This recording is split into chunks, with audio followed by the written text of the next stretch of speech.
So during the next 3 sessions, we will be chatting about risk and compliance,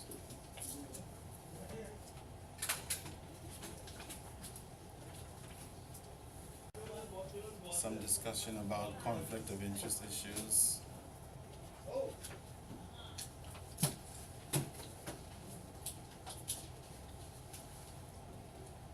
by the way, did anybody vote for Donald Trump? Nobody? I'm the only one who voted for Trump? Okay.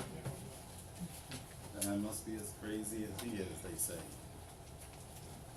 And then in the third week, we'll close things out with a little discussion about rules and principles. Some of it today as well. There'll be a little bit of overlapping here and there, because that is the nature of this course. Principles, governance. Right in. Any compliance officers in the room? None yet? Okay.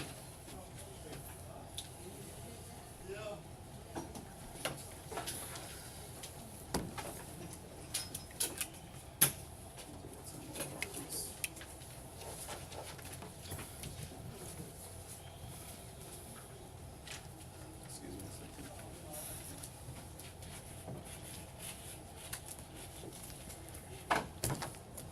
Good afternoon, giggling this afternoon. What'd you say, Ruth? Good afternoon, no giggling this afternoon.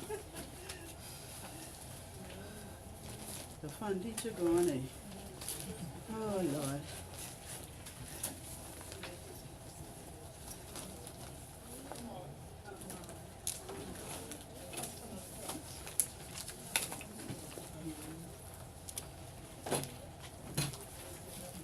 Okay, how's that list looking?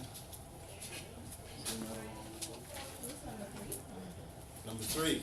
Boy, after about 3 minutes, I don't remember either. Rules and principles. And I believe this is governance here. Glad you asked me earlier. Another few minutes, I'd be. Is that right?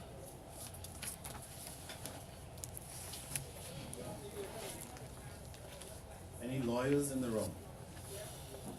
No lawyers yet. Any accountants in the room? No accountants. Any bankers in the room? No bankers yet. 1, 2,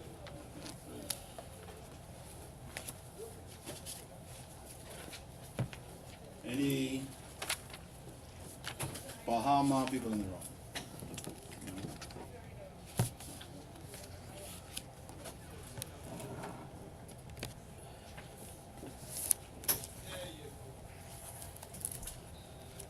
Has anybody taken a risk today that you can remember? Of any kind? You did? Driving here. Driving is a risk. Leaving the, Why would you say that is a risk? leaving the house is a risk. Leaving the house is a risk. Yes. Some personal examples, but they're still very valid. We will talk a little bit more about financial risk and other asset risk and so on, but leaving the house is a risk as well. Somebody almost ran into me today and killed me. Happy to be alive. The guy didn't stop at the corner at all. It's a good thing I was making my usual 3 miles an hour. Otherwise, I'd probably be very seriously injured or worse. How do you mitigate risk when you're approaching a corner? Like, how do you avoid or minimize risk when you're approaching a corner as a driver? Anybody? Yeah, you slow down, yes. And you plan to slow down. And then when you see a stop sign, what should you do? Stop. Yeah. One of the reasons why we don't mitigate this kind of risk very well is because we don't have a plan, we don't follow the rules. And the same thing happens for those of us who are responsible for risk. in business. Oftentimes organizations do not have a plan. And if they do have a plan, only a small group of people know. The rest of us, we don't know. Like, where's the plan? The plan is up. Does anybody have a copy? No. Can I get a copy? No. But you are responsible for risk. What aspect of it? I don't know. So welcome to the problems of risk management.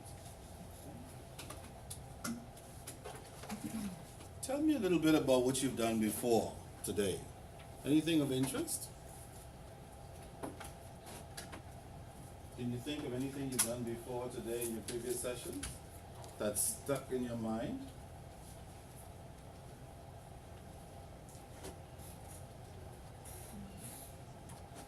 One single thing. I don't mind if you go back. She says, let me look back. I don't mind if you go back. I'm just curious.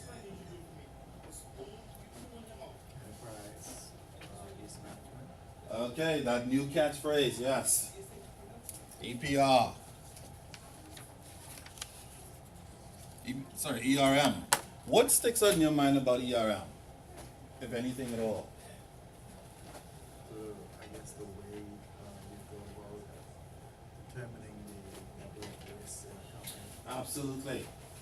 ERM is what we call a modern term these days. It shouldn't have been modern, but it's considered modern because this thing about enterprise risk means looking at the entire organization and thinking about all the risks that are associated with that organization from day to day. And so what we will talk about today and next week and the week after that will be encapsulated somewhere in ERM. Okay? So this is the big circle, and all the things we'll talk about will be sitting along this circle, inside the circle. We'll try to see how we can go about not only recognizing risk in the organization, but also mitigating risk. Mitigating meaning finding ways to minimize it. My next question. Can we ever get rid of all risk? No. No. That's the first thing. So, if you're not married yet, and you're thinking about getting married, is there any risk there? Only organizations have risk. People who think about getting married, is any risk there? Risk of what? What would be one risk connected to getting married?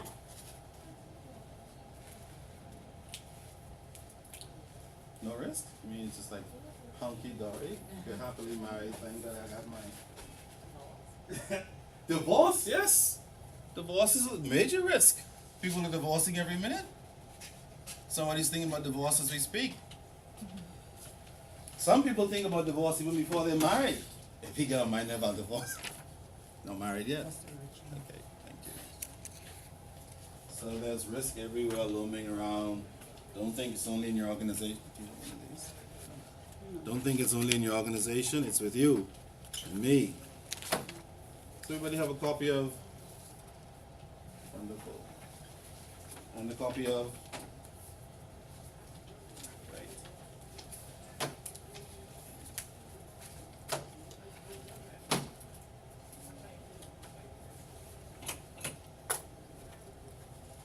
Did everybody fill in the?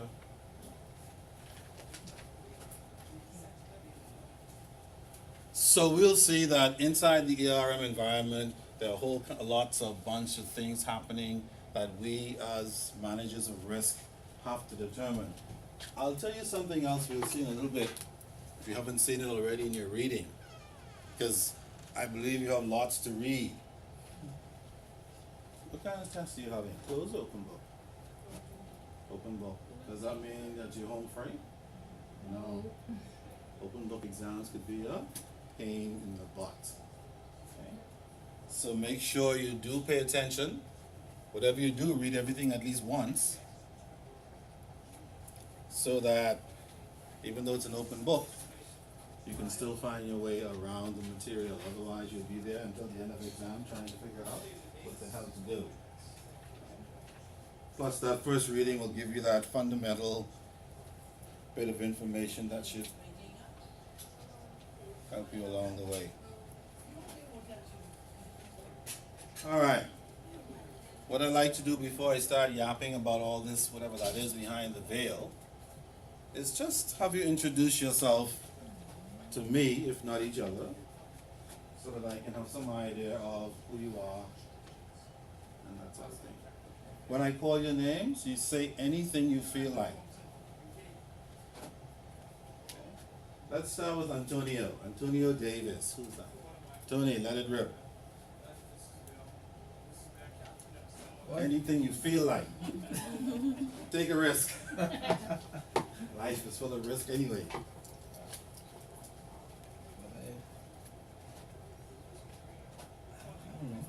Why don't you start saying, well, I'm Antonio Davis, folks? You ready to go? Oh, I said that already. Yeah. I hope this the next what, 3 to 4 weeks? 3 weeks, yes. 3 weeks. I just hope to retain a lot of information that you do give us and prepare myself for the exam and pass it. Sounds good to me too. Yeah. Yeah, I hope I can get some of the stuff and get ready for this bloody exam. When is the exam, by the way? August. August, right around the corner. You don't have much time to procrastinate. Okay, that means that all the free time that you have, you should try to spend reading, getting through the material, making note of important things, that sort of thing, so that you can get through your examination, which is just around the corner. Okay? Don't presume for 1 minute that August means you have a lot of time. June is already gone, effectively. That means you only have a full 3 month called July. After that, you already in August and steaming towards examination day. So all of your weekends beginning this weekend should be spent reading. You should not have any fun. You should not go anywhere unless it's critical. You don't have any children, don't get married. Don't do anything until after August. United States. Enterprise. He brought it. Prize response. Yeah. That's it. It's my normal weekend anyway, so I'm fine. The rest of you youngsters, then you're in trouble. Because I have a 19-year-old, my baby.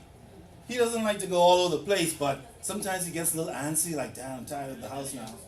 He just came from college and I need to go to the mall one day. I need to go to the movies the next day. I need to go to Canberra, my friend. I'm like, what the hell? It hasn't dawned on him that every time he moves, it costs who money? Yeah. But that doesn't even enter his mind. He just needs to do it. And suddenly he's forgotten that that first year of college was not what? Free. So you guys make sure you don't plan anything for your weekends. Before you know it though, August will be here and then you'll be free to have fun again. Alright, thank you Antonio for throwing that in. Is that Davis from Fox Hill? Your phone? Yeah. Did you vote for Tinga or Tinga in Fox Hill? I'm not looking for Okie dokie. Are the elections over for real now? In the Bahamas? Yes. It's an interesting time. Okay, Lakeisha, is it? Lakeisha. Lakeisha Davis. Lakishna Davis. Thank you, Lakishna. Any relation to How you know? Not to my knowledge. you guys look alike though? That's the funny thing about Davis, they all have this little Davis thing. Yeah, it's weird. Okay, Lakishna, who's not related to Antonio. Let it rip. She thinks. I'm not related to Don't be surprised. Folks don't tell you everything. I was letting him rip. Oh, okay, great. Sounds good to me. Okay, let it rip then. Tell us something. Anything. I'm employed at City Trust and the Business Risk Department. Indeed. And so as a result of that, they have you doing basically what kind of stuff? The dirty work. The dirty work, yes. Which which on a bad day involves something like, A lot of logging information. yeah, logging information. Clearing, hits, CSA hits, and. Yeah, like what is a hit? Name search hits, Okay. yeah. Because for some of us, when we hear hit, we think about sanction dope. screenings, yeah. What? Dope. Ever heard that word? That's an old word. Hit means like stuff you see on TV. Okay. Preparing reports, metrics, stuff like that. Indeed, the dirty work. Yeah. But you'll be happy to know that that dirty work is very critical because that is called data accumulation, and it goes somewhere, I hope. We accumulate a lot of data. Yeah. Hopefully, somebody's using that data to mitigate risk. Absolutely. Every day. You have any idea what they're using any of it for? Yeah, to Okay. monitor, just to monitor business activities. Absolutely. And the reason why we're monitoring business activity is because we need to see what's going on with regards to ERM, enterprise risk. Because if business activity is beginning to fall somewhere, what does that mean? It's not up control. Yeah, something is going astray, revenue's being lost. Yeah. Yeah, and eventually, if you're not careful, some major area might be completely lost. Then they have to send some more people home because we like to send folk home quickly. All right. Okay, thank you very much, Akishna, for that bit of insight and for introducing us to some real risk issues that at first sight appears to be what? Dirty work. It is dirty work, but it's dirty, important work. Absolutely. That's why they're prepared to pay you to do it. Interesting. Maybe that's another risk. No question about it. It is enough. You'll discover sooner or later that every time you turn, there is some risk somewhere, and we cannot get rid of all of it, ever. It follows us everywhere. Interestingly enough. All right, thank you very much. Something serious. How do you pronounce a crow French? Say it again a little slower. Crégère. Sick, Antonio. I said Antonio because that's like a Latin name. His name sounds French. Crégère, is that French? Yeah. That's all she can say about it. It was created by her parents, and that's it. Crégère. Boy, that is highly unusual, but it's lovely. All right, Crégère, introduce yourself.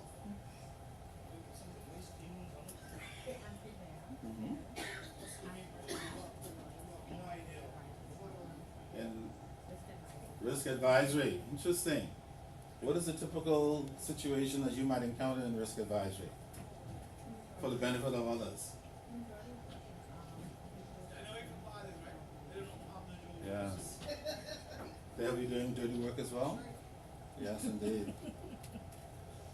All the good stuff is in the dirt. Even diamonds, remember that? Diamonds are hidden where? Under the dirt. How about that? Okay. So if your spouse to be looks dirty, don't rush away too quickly. It might be a diamond in the rough. Okay. Do you like your work there in risk advisory? Yeah, absolutely. How long have you been with Deloitte? Okay, so you're the new kid on the block. Yeah, welcome to dirty work then. You have lots more to come. But that's okay. Keep doing the dirty work. That's where all the good stuff is. All right, thank you very much, Craig. Job? Crégère. Mademoiselle Crégère. Okay. Deidre LaRoda. Who's Deidre? Deidre, let it rip. I am Deidre Lorona. I'm new to the whole banking industry. Interesting. Just changing hospitality. Interesting. From hospitality to banking. Yes. Wow. So I'm taking a risk. Indeed. A huge one. Yes. From one deep hole Yes. to another deep hole. That's okay. What made you make the switch? It was something that I started years ago. Okay. I wasn't able to finish it due to Of course, life happened. Right. Indeed. So I bit the bullet and resigned There you and go. decided to go full force into it. Excellent. So you're now in, are you doing anything related to risk at the moment? No, No. not. But that's okay because risk surrounds you anyway. And what, directly or indirectly, you'll see that you are a part of that situation one way or the other. So welcome aboard in your new industry. Indeed. And if it doesn't go the way you want it to go, you can always go back and apologize to the hotel industry and say, I'm back. Well, you never know unless you try. Absolutely. Tell me about it. If I give you the list of places I've worked in my life, you'd be like, oh my God. So when I think about it, I think maybe I should have just gotten a government job, stayed there for 40 years and then go home and fish. Why didn't I do that? Okay, thank you very much, TG. Is that Georgina? Georgina Thompson. Okay, Georgina, introduce yourself. Georgina Thompson, fully named Vermont, wife and mother of 2 kids. Well, that's a lot of stuff. Yeah, wife and mother and job. You have a big, big responsibility. Absolutely. All right, and you're doing this course because I want to. I don't know, maybe go into risk, Okay. but thought it would be a good arm on my portfolio. It always is, especially risk issues. Because remember, whether you go directly into risk doesn't matter necessarily because wherever you are, you will encounter risk issues. As you will see in a little while, there are a whole list of them just hanging around, affecting people in different environments. So don't worry, even if you don't go directly, if you stay where you are, you will encounter some of these things if you have not done so already, for sure. Either directly or indirectly, for sure.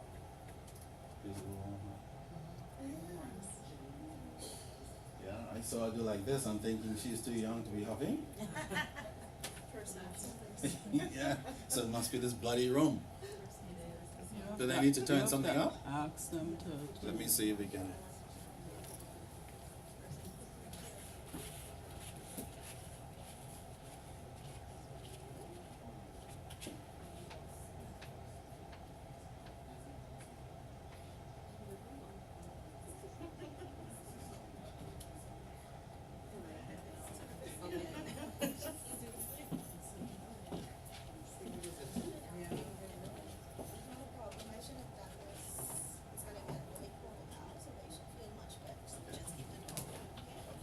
Thank you. Okay, she's promised me in a few moments there'll be no fanning and no flaking. It should get pretty cool, she says. See what happens. Alright, thank you, Georgina. Ravinia Devo? Ruvania. Ravanya. Okay, Ravanya. I'm Ruvania. Mm-hmm. A lot of people ask my name. Yeah, a lot of people ask you. There's a lot of people ask my name. Oh, okay, Ravanya. I'm in internal audit, Okay. and hoping things go well, the next month or so. Why the next month? So this will all be worth it. Oh, it will be, even if it doesn't seem that way immediately. Okay? I know when you're a little young, you want things to happen a little quicker than usual, and sometimes it doesn't happen, but I can assure you, somewhere along the way, it will come back to be of value, even though it may not seem that way in the short run. Okay? For sure. How do I know? I'll shake my head right now. My baby is 19. Is Daddy gonna dye your hair? Are you old now? Now that your hair is gray. I said, well, it's a matter of opinion. He didn't ask anything else. Maybe he's still considering my response. Absolutely. All right. Do you do any risk reviews for your internal audit? That's part of your internal audit review. Any risk review specifically? We have to evaluate the risk in our Okay. engagements. Okay, yeah. Evaluate the risk. What does that mean for some other people when you say evaluate the risk? What are you thinking about when you're doing that?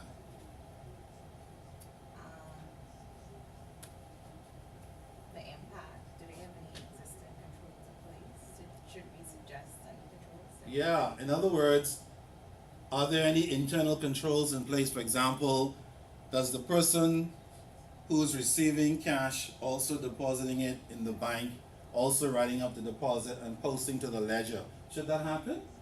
No. If you find that in any organization that you are auditing or reviewing, you know that is a major internal control risk. See? All of a sudden. So you'll see that some of this stuff will help you sooner than later, especially those persons who are already in internal controls. Okay? What's the risk of having one person do all those things? Fraud. Fraud. You mean somebody might start to get frisky and wise and decide they're going to steal?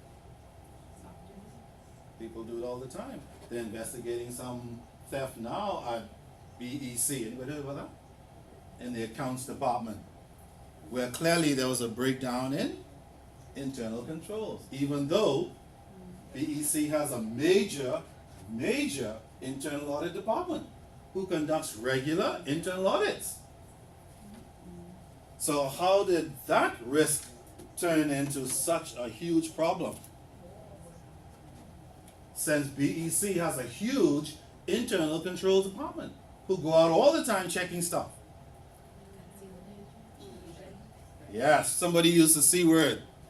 Collusion. What is that? Yeah, when two or more people get together and decide they're going to pull off something. And that's probably what may have happened. It's still under investigation. But the point I'm making is, these risks are there. And companies lose tens of millions of dollars per year because of these risk issues. And if they don't find ways to mitigate this risk, they'll continue to lose money. Okay. Rupert Roberts will tell you, he has the horrors about inventory. Why? Why would Rupert Roberts, old pop they call him, be worried about inventory? Because people steal the inventory by the tens of thousands per year. How about that? How does he mitigate? Oh, sorry. Say it again. Yeah. That's probably why the old guy wouldn't take a cruise. I'm checking myself. Yeah. Though that wouldn't be the ideal situation. Of course, regular checks and some other internal controls in place might be helpful. Okay, for sure. And of course, putting a penalty in place as well. Anybody caught will not just be fired, they will be? Prosecuted. Yes, prosecuted to the fullest extent. Will that keep people from taking stuff? No. No. But you hope that it will minimize, the risk. And that's what we're going to be talking about as well. Since we cannot get rid of risk entirely in our organizations and our environment, maybe we can do some things to minimize it so that we can keep our losses to a minimum. God forbid. All right, thank you very much, Ravania. A little bit of insight. Stephen Thompson. Okay, Stephen, let it rip. Stephen Thompson. Yes. Central Bank of the Bahamas. Are you a regulator? Is that a good thing or bad thing? Depends on what side of the fence you're on. Okay, Stephen is a regulator. I have to give him special recognition. I have to make sure I don't say anything untoward. I didn't say I was a regulator. I know. He hasn't confirmed anything yet, nor denied. Okay, Stephen, let it rip. Bank Supervision Department. Okay, it's very good. Okay? Which means that essentially your job is to? Regulate. Right. Yes, he's the guy that goes out peeping stuff to see whether or not these organizations are compliant and that whatever risks they may be taking, that they are acceptable risks and they're doing everything possible to keep it to a minimum. My. Okay, Stephen, tell us some more. I think you said everything. Doggone regulators.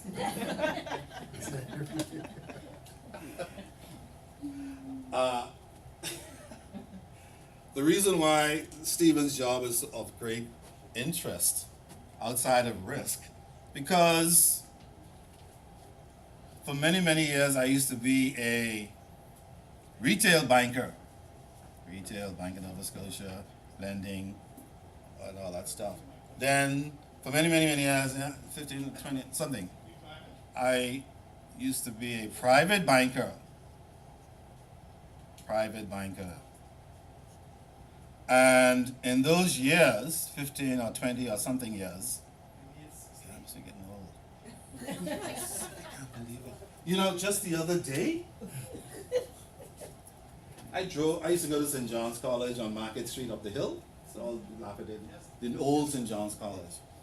And I drove past the other day and I could literally see myself walking up the hill. That was weird. But that was a very long time ago. But I could see myself clear as sin walking up the hill. With an afro. I saw the afro. Can you imagine me with an afro like this? I'm not kidding. I have a picture of it. My sons tease me all the time. It's weird. And at that time, I only weighed about 130 pounds. I was slim. Flecking. You know, it's... Anyway. Where's that before I said that? All right, so yeah. So I've been around and I've seen a lot of regulators. That's what I'm saying. And so Stephen and company are my friends. And as long as you're in financial services, you may as well get ready, because you will see people like Stephen all through your professional life. Because they are always checking in on financial institutions to make sure that you guys are doing what you are supposed to do. Absolutely. And interestingly enough, we'll be talking a little bit about regulation, Stephen, by the way, somewhere along the way, where we talk a little bit about rules versus principles. I don't know if you've seen it yet in your reading, but it's in there, how they're different and how they work. And regulators are involved in that process as well. And regulators are involved in everything, including risk. Because part of their job is to what? Mitigate risk. To make sure that bankers, retail and private, and financial service institutions, credit unions, now everybody, they're doing stuff that is appropriate, legal, and compliant. That's what they do. Okay? And all of that has to do with risk management. Making sure that those persons who have responsibility for risk are actually taking their responsibilities seriously. That's what internal auditors do. They're checking all the time to see if people are following the manual, following the procedure. And that's what it's all about every single day. Boring isn't my get. Thank you very much, Stephen. How long have you been with Central Bank? 10 years. He's a veteran. So if he walks into the organization, what should you do? Run? Well, take vacation. That's somebody else. Some interesting mitigations. Run and take a vacation. You'll be happy to know that some people actually do that. But Stephen and company, they come anyway. And whoever is left will have to face the music. But they're firm but fair. Let me just say that. He's not a monster. And I say he because he now represents all the regulators in the entire Commonwealth. All right, thank you very much. Okay, this is something Taylor Frakes. Rosie. Taylor Fox. Did I say that right, Rosie? Rose. Oh, Rose. Yes, Looks Rose. like an extra E. Okay, Rose Taylor. Okay, It's Rose. Rose E. Taylor Fox. Okay, Rose, let it rip. All right. Talk on it. Now, back to your issue with divorce. Oh, that risk. Yeah, that risk. Let me just tell you, ladies, you warning them about getting married and the divorce and all of that. First of all, you gotta be careful in who you choose, because Oh. you might end up with the wrong soul tie. Boy, so part of the risk is who you choose. Yes. Yeah, interesting. I can leave that right there. That's a You whole. see- That's a whole book. No question. And even though it's a book about marriage, it's also a book about organizations. Because what you choose to mitigate your risk will determine whether the organizations what? Succeed or failure. So she's right. Okay. A word to the wise. A banker. I work for Bank of Baroda, Okay. In Bank the- of Baroda? Indian Bank. Oh, Ravi and Company. Yeah, Okay, 17 years. What? So, the course is very interesting. I did several courses with BIFS. Like you get a degree here, Yeah. so I'm trying to get this one under my belt and add to my portfolio. Indeed. It can only help, for sure. Okay. You think you'll ever leave the Indians and go and work with the other one? Which other ones? I don't know. Think of them. I'm just being the devil's advocate. Well, whatever God have for me. Aha, there you go. Because after 17 years, some people might say it's a risk to leave. But she didn't say that. She was in the hotel industry. She says, you know what? The devil with it. I'm not going to Bahama. I'm going into banking. How about that? Absolutely. So you never know. Indeed. Thank you very much. For a moment, I thought it was Bank of the Bahamas. Why would Bank of the Bahamas be an issue? Any risk there? Any risk at Bank of the Bahamas? Anybody? Anybody has a deposit at Bank of the Bahamas? No? Okay. That's one way to mitigate against it. Does anybody know what's going on at Bank of the Bahamas other than Stephen? Because Stephen was like the judge and he can't speak. We have inside information. Anybody else knows what's going on at our local Bank of the Bahamas? No? Okay. If you're curious, make some inquiries and see what you come up with. And next week, let me know if you found out anything interesting about Bank of the Bahamas. Not that there's anything that cannot be resolved at Bank of the Bahamas, just that when we talk about risk, Bank of the Bahamas happens to be a local case study, which is still currently in play, and we're looking for all kinds of ways to bring Bank of the Bahamas' risk all the way down.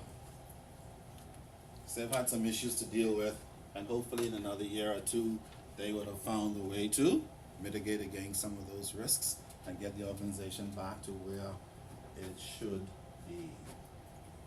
However, somewhere in your notes that I gave you, there's a little discussion somewhere about too big to fail. We'll get to that later. Too big to fail organizations. Bank of the Bahamas is one of those organizations that is, for us, too big to fail. Bank of the Bahamas has to be successful because of the very nature of the organization. Okay? It is providing a service that the country needs, definitely, because we see there are a lot of things going on with international banks. And so the more local banks we have that can function both locally and internationally is a what? Mitigation of risk. So I say this to say that risk is everywhere, even where it appears not to be. Okay? And we are constantly, every day, looking for ways to minimize them so that our lives will not implode. Financially, socially, politically. Okay. Last but not least, Chandra? Did I say that right? Chandra. Okay, Chandra Wallace Whitfield. Let it rip. I worked at Delta Finance. Oh, out there. Yes. And what do you do with them? I work in the client services department. Interesting. Any risk there? Yeah. Yeah. These are international clients, I assume. Yes. Are they always pleasant? No. No, they're not. But despite their unpleasantries, you must always remain pleasant. Except that there's a risk that one day somebody might go too far and you might.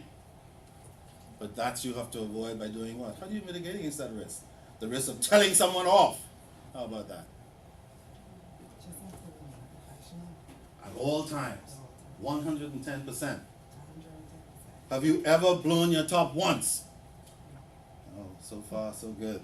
That's like, just know that you work in a very volatile environment because customers are strange people. Okay? I saw a sign in the hospital today. I had to go there to do some paperwork, and the sign said, any customer who tries to abuse any of the staff will be arrested. What do you think that sign means? It was on the wall. What happened? You mean there's risk just serving customer? Like, fill in, you give me the money? What's the risk in that? Obviously there's some risk. The sign is on the wall. If you abuse any one of the employees, we'll call the police. That means that people obviously come in there what? Angry sometimes. And probably somebody already got. There was no sign though about if the employees abuse customers. Does that mean that they are like Chandra? They don't ever lose it? I don't know.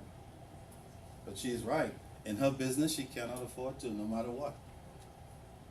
One slip can bring her risk from almost risk-free to what? Out of a job. How about that? That's how volatile it is. She doesn't have the luxury to say, if they piss me off once would be too much in her business, because that is the nature of the business. See? Interesting. While other people in their industry, they kick you. Nothing happened. Interesting. All right. Thank you very much, Chandra. Thank you, everyone. Okay. Any questions before we kick on and see what's going on?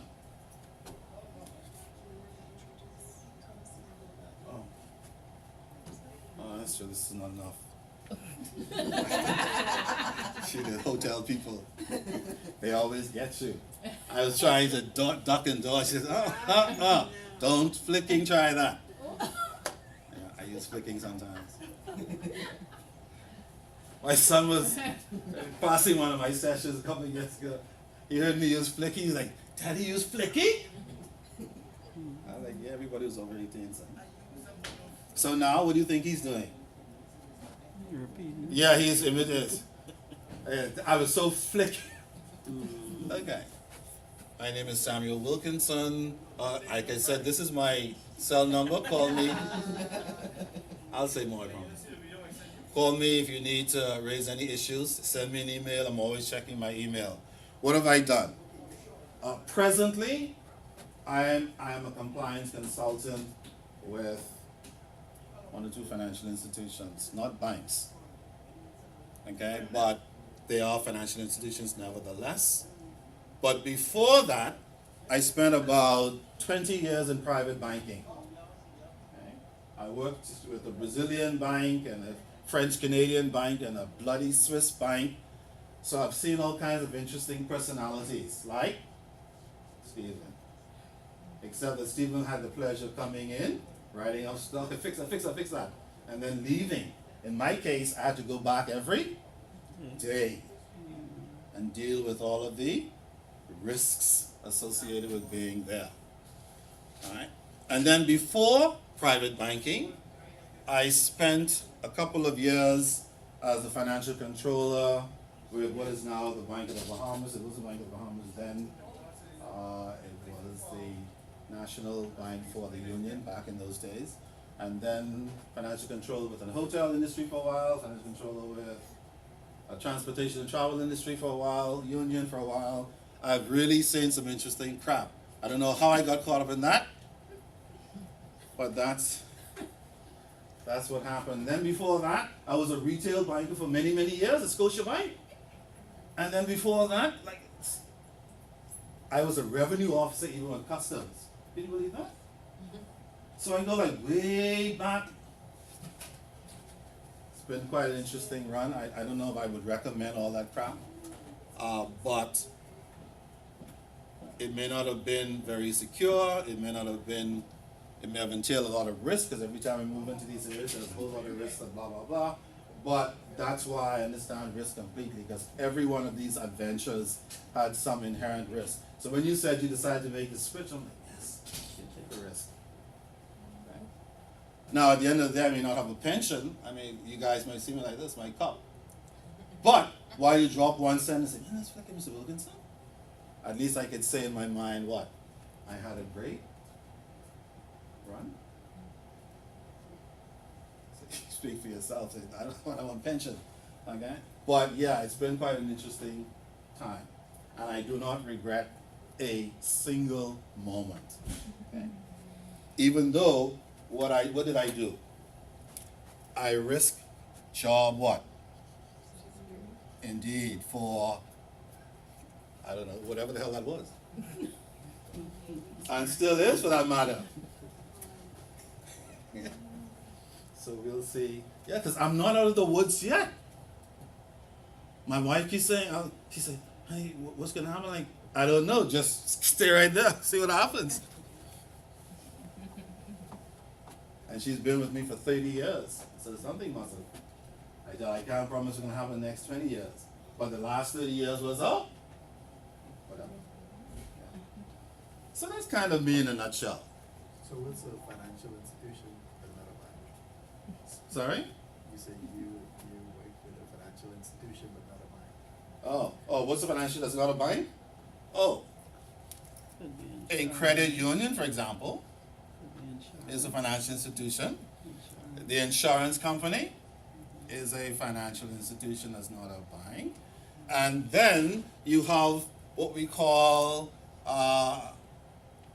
pension and investment companies like Leno and CFAL and others that are also financial institutions that are not banks indeed. So yeah, there's a whole variety of things going on for those of you who want to take up.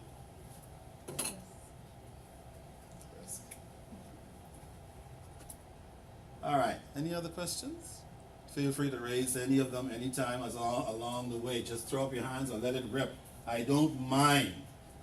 Okay? I would like for us to be as informal as possible. So feel free.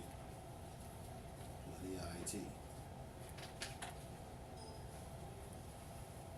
Do we have any IT people? Egg something right now. I'm in the class and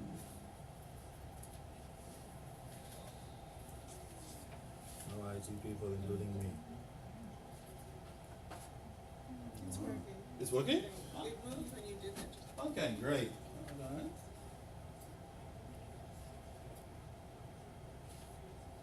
I have to go back to the beginning. Okay. So, what is risk? That is the issue. Because after all, this is a risk class, and therefore, everything that comes out of our mouth, I guess, in some form or the other, should have to do with what risk is, what are the examples of risk, how do we mitigate risk, what are the indirect issues. We're gonna be talking about risk issues until we're just totally fed up with ourselves.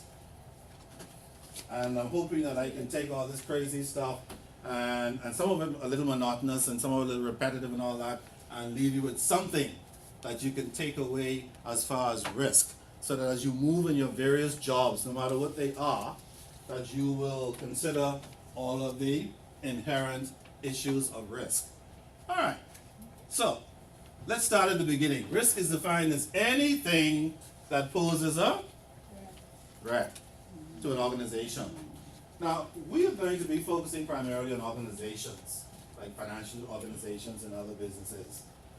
But that doesn't mean you cannot correlate, and from time to time I will correlate with things like divorce and non-financial institutions and other institutions like the home.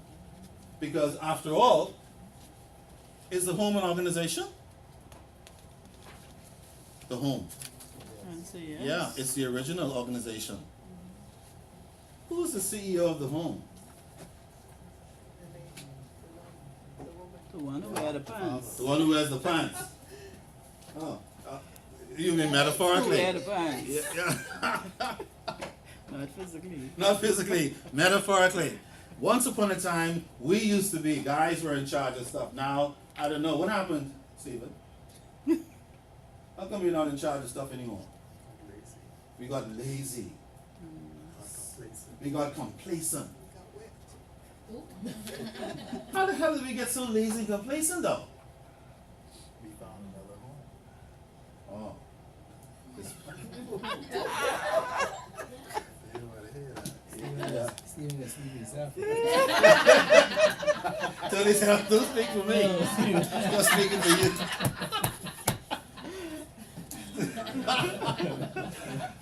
Yeah. We got bloody lazy, complacent, and we started doing multi-stuff. Yeah, multi-flicking tasking in the wrong places, and then everything go to hell. Okay. So, every time we move, there's risk. Okay? Anything that poses a threat to an organization of any kind should be considered risk. Alright? Now, look at this other point. If an organization has certain objectives to meet, what do they usually do? They throw resources behind it. Correct? What do we mean by that? What do you mean throw resources behind our objectives in the organization? Yeah, primarily if the goal is to make $1 billion, the first thing we need to do is get some people in here who are capable of doing the work, or who are capable of being what? Trained to do the work. That's just as good. Okay? And so usually people are the primary resource. So whatever the goals are, we throw resources behind it. People and capital and buildings and land and money and more people and more money so that we can meet those goals. But in all of that, we have this ugly monster called risk that has to be what? Managed. Boy. Managed. Okay? And risk management then has to do with these threats up here. Okay, so risk is anything that poses a threat. It needs to be managed. How do we manage it? Well, we'll see. My. The key thing about risk though, anywhere you go, anywhere you are, is this word. Do you see that? Uncertainty.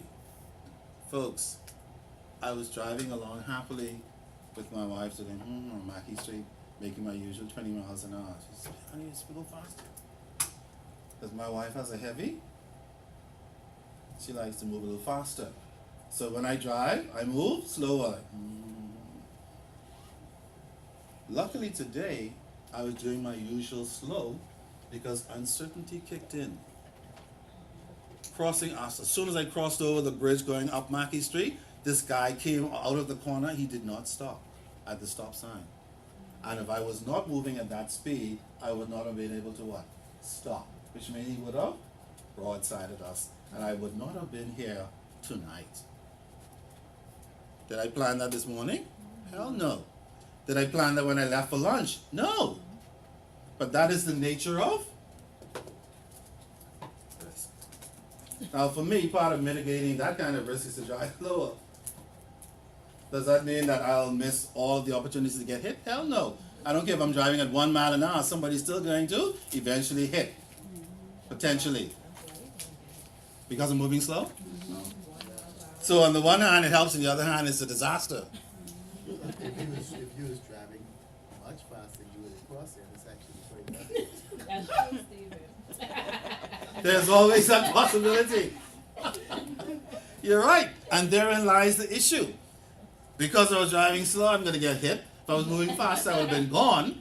And God forbid, yeah, Welcome to risk. My. Okay. So, Risk averse. sorry? I said you're risk averse. Yeah, I am. By the way. And that's an interesting term. Does anybody know what risk averse means? Risk Just averse. more cautious. Yeah, I don't like to take too many risks. And if I take them, I prefer to take more calculated risks. Okay? So I wouldn't bungee jump. Even though they have my foot tied. As far as I'm concerned, to me, given my luck, that'll be the first time in history the flicking thing wasn't tied properly. And then I'll become a statistic. I am 1 out of 1,279,000,000. So yeah. So I'll have to go down in a plane or something like that. But I'm not gonna tie a thing and jump.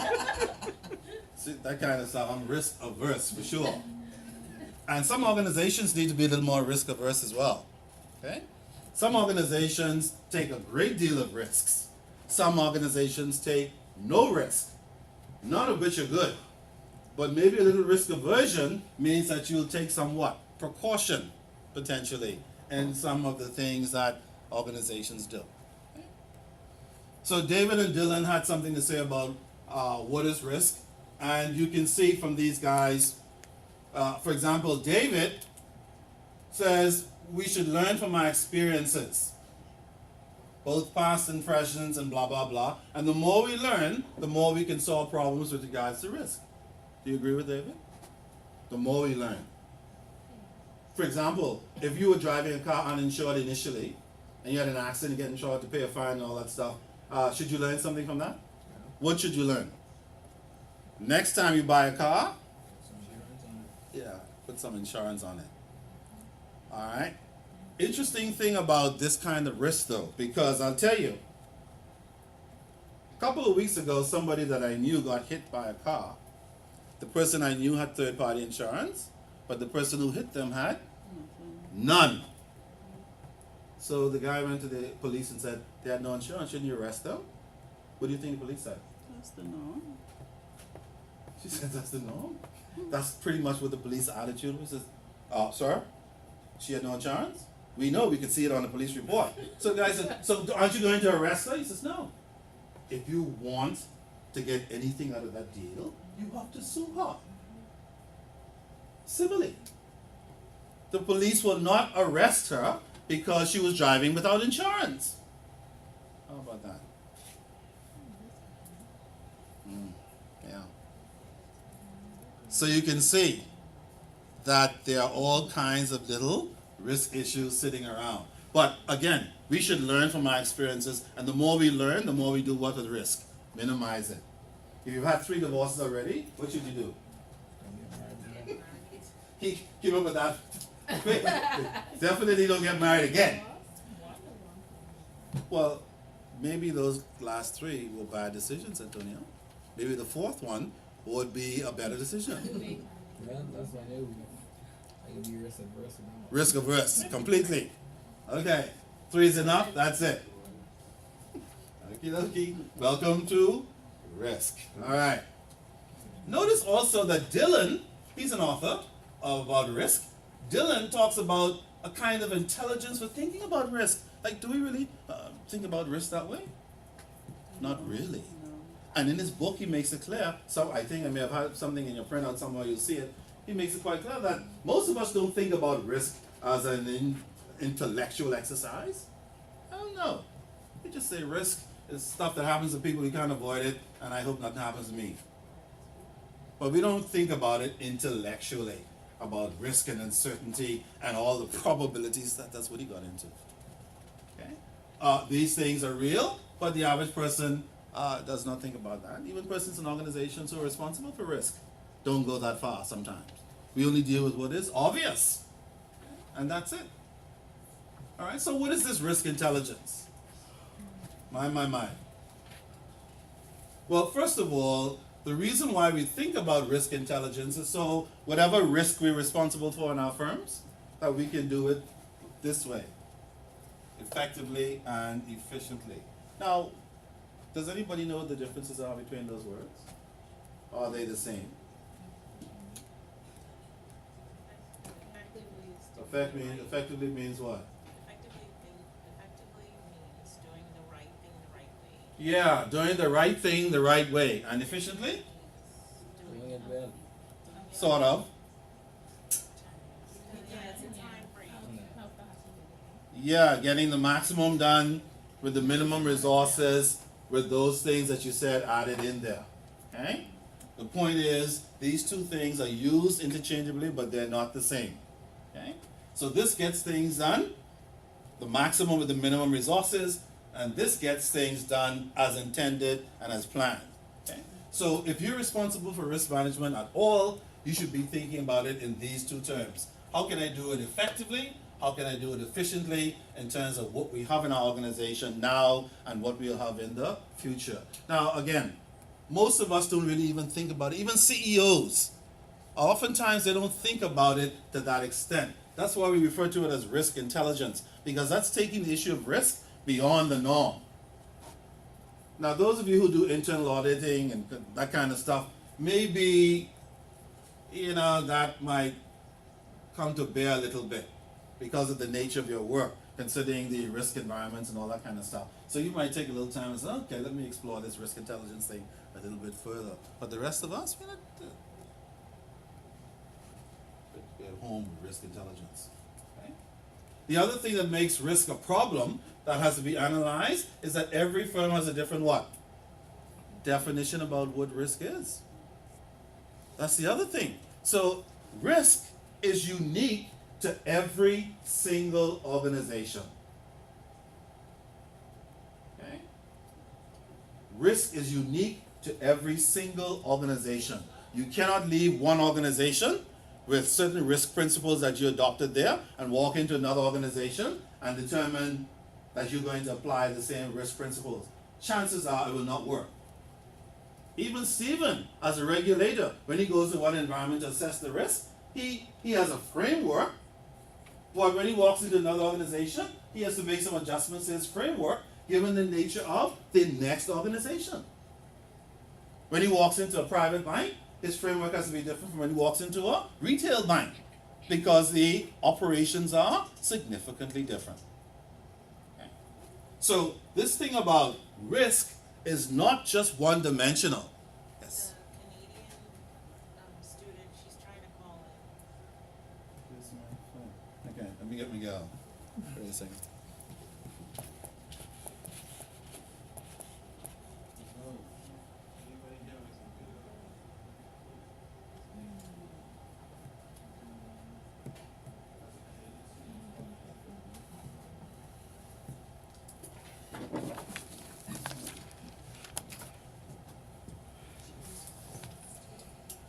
I tried to call in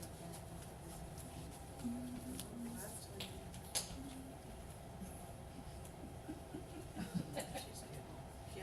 Oh, that wasn't you. That wasn't you last time. Last week. Not last week, I couldn't get in last week. The week before that, and then it hung up, like maybe 15 minutes or something before class ended. He was just running on about something. It all seemed like he was just having a great time. Girl, right? Oh my God. I would tell him that now, man. Or you used to fool him. Chunks of time That's would just that's go with that's a risk of giggling. I was changing like, teachers, you You know. can see that. Yeah, that's a risk of changing actions, what are you you know. doing? I'm so glad I was still in class. Ask I'd be Miguel. so irritated if I was Ask just in Miguel. class and we giggling about the place. No, Last week, 3 weeks.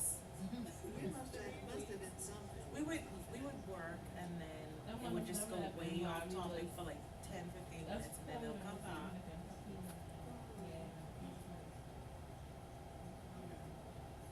And the classes were And then he'd rush through like at the last 20 minutes.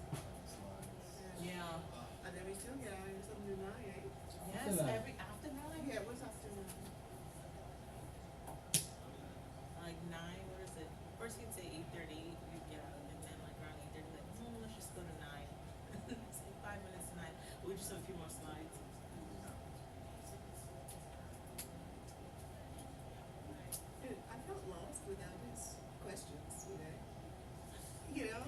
was Sure, good we though, did. going over the Yeah. questions, that was good. And then explaining the answers and stuff. Okay. They're calling the tech people. So Mr. Wilkins, I assume food is coming soon. You know, we're used to eating around this time. Oh, really? Yeah. Give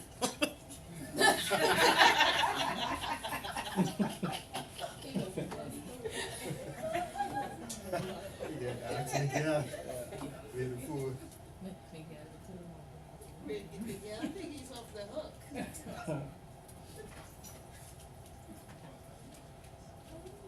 But he was paying up, Jermaine. Yeah.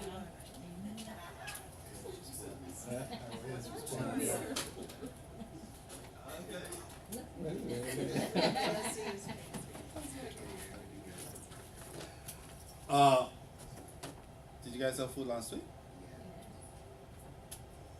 I have Ms. Knowles checking into it. And the week before. My. These administrative issues, even them have inherent risk.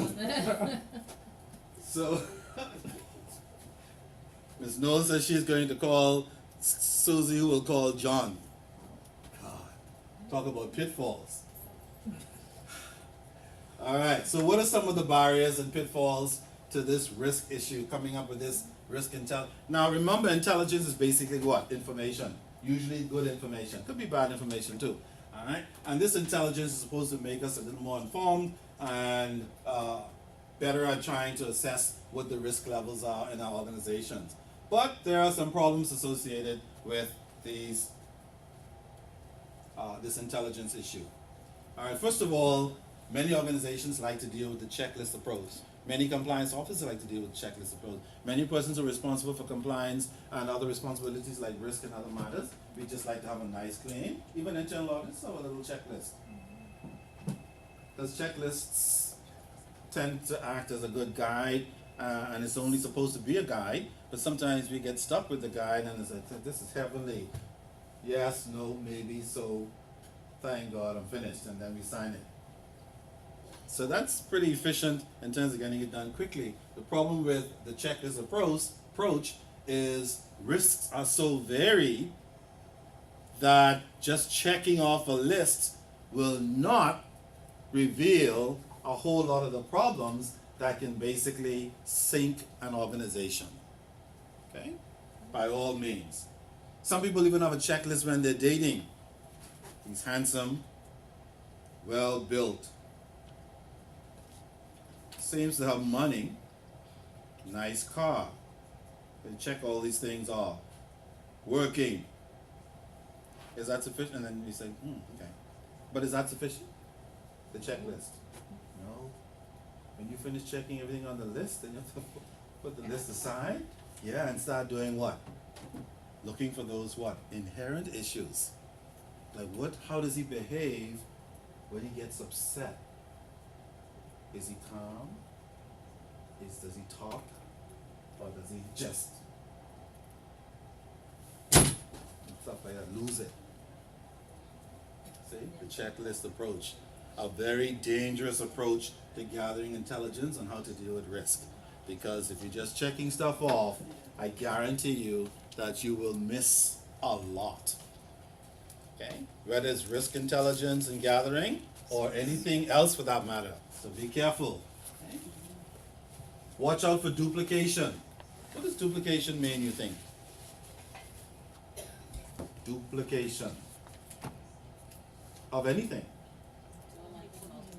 Yeah, doing one thing multiple times, when in fact you should only be doing it once. Because multiple times of the same thing that's going nowhere is a waste of resources, it's inefficient, and at the end of the day, the whole thing can easily come crashing down. See what it tells us right away. You keep duplicating, what happens to cost? It goes up. Resources are consumed, people get pissed off, and the whole thing just goes completely out of whack. So we have to be careful that we avoid duplication at all costs because it doesn't help with the risk assessment process. Everything has to be kept on a one-by-one basis, and for God's sake, again, stay away from the checklists. Okay? Do not underestimate or have a disregard for what? The interdependencies. Okay. So, Antonio, are you married? Yes, sir. Okay, so you should understand the risk associated with interdependencies.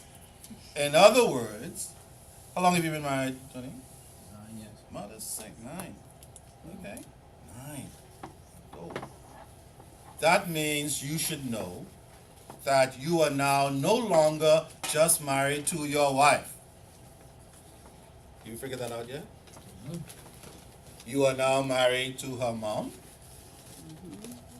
her dad, her siblings, her cousins, her associates, her regulatory people. She worked for a bank. You're married to all of them. Because somehow or the other, they all influence her. And those influences affect you. Did you figure that out? Yes.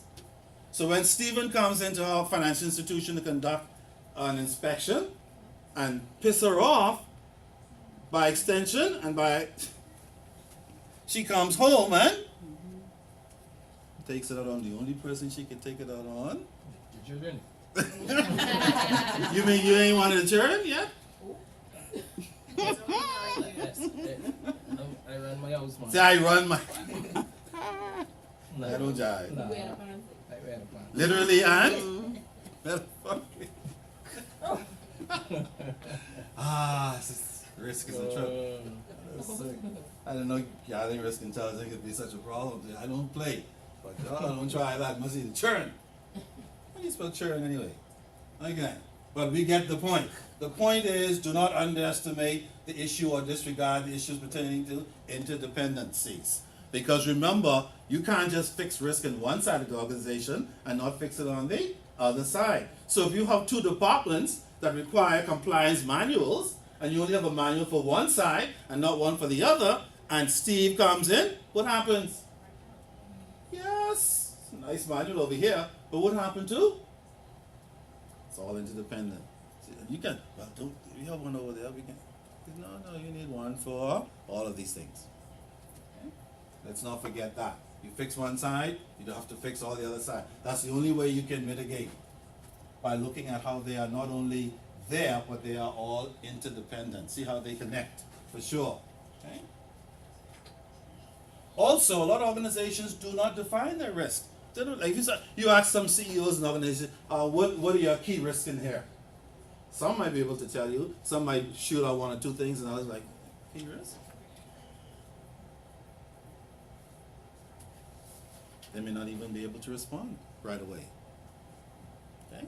Because they don't really think about the organization in that way in many cases, and in many cases this risk has not been defined by top management and sent down the line to persons who work down the line. So you go down the line and ask people, what are the risks inherent in this organization? They may not be able to tell you. Risk? What do you mean? Risk. We have risk? And you get all kinds of weird questions because people don't understand the conversation, because it's not a conversation that organizations sometimes have. Interestingly enough. Okay. Has anybody had a discussion in the organization about risk lately? Not necessarily. Does that mean that the organization is risk-free? No. We just don't talk about it for some strange reason. Basically, that's the risk manager's people's job, and that's it. When you have a staff meeting, do we talk about risk? Not really. That's the risk manager's people's job. I don't hear it. Okay? Somebody's dealing with it. But really, risk is everybody's job. But a lot of organizations, for example, do not talk about risk in that fashion. Okay? So there's no common language, there's no common terminology. People don't know what things mean, what represents risk in the organization, and so on. And then the bigger the organization, the more confusing it gets. Okay? As soon as you leave one jurisdiction and go to another one, same organization, but folks are totally disconnected. Or even if there is risk, sure, each jurisdiction has its own risk, but certainly there should be some fundamental base as to what are the objectives of the organization as a whole, and then recognizing that in every jurisdiction we have certain risks that differ. Okay? So for example, in this jurisdiction, a risk that we might have here that they may not have in Canada might be what? A hurricane. See? What would they have in Canada we wouldn't have here? Snow. Yeah, exactly right. Okay? So yeah, we have to have this underlying discussion, and then we have to have the discussion about how these risks are different and different jurisdictions and how we manage them. Okay? And again, remember, when we talk about dealing with risk to protect company assets, we're not just talking about physical and financial assets, are we? Are we talking about people as well? Or are people no longer assets of the firm? Are people still assets of the firm? Supposed to be. We just don't get that feeling sometimes. But yes, we are. Are we still the most important asset?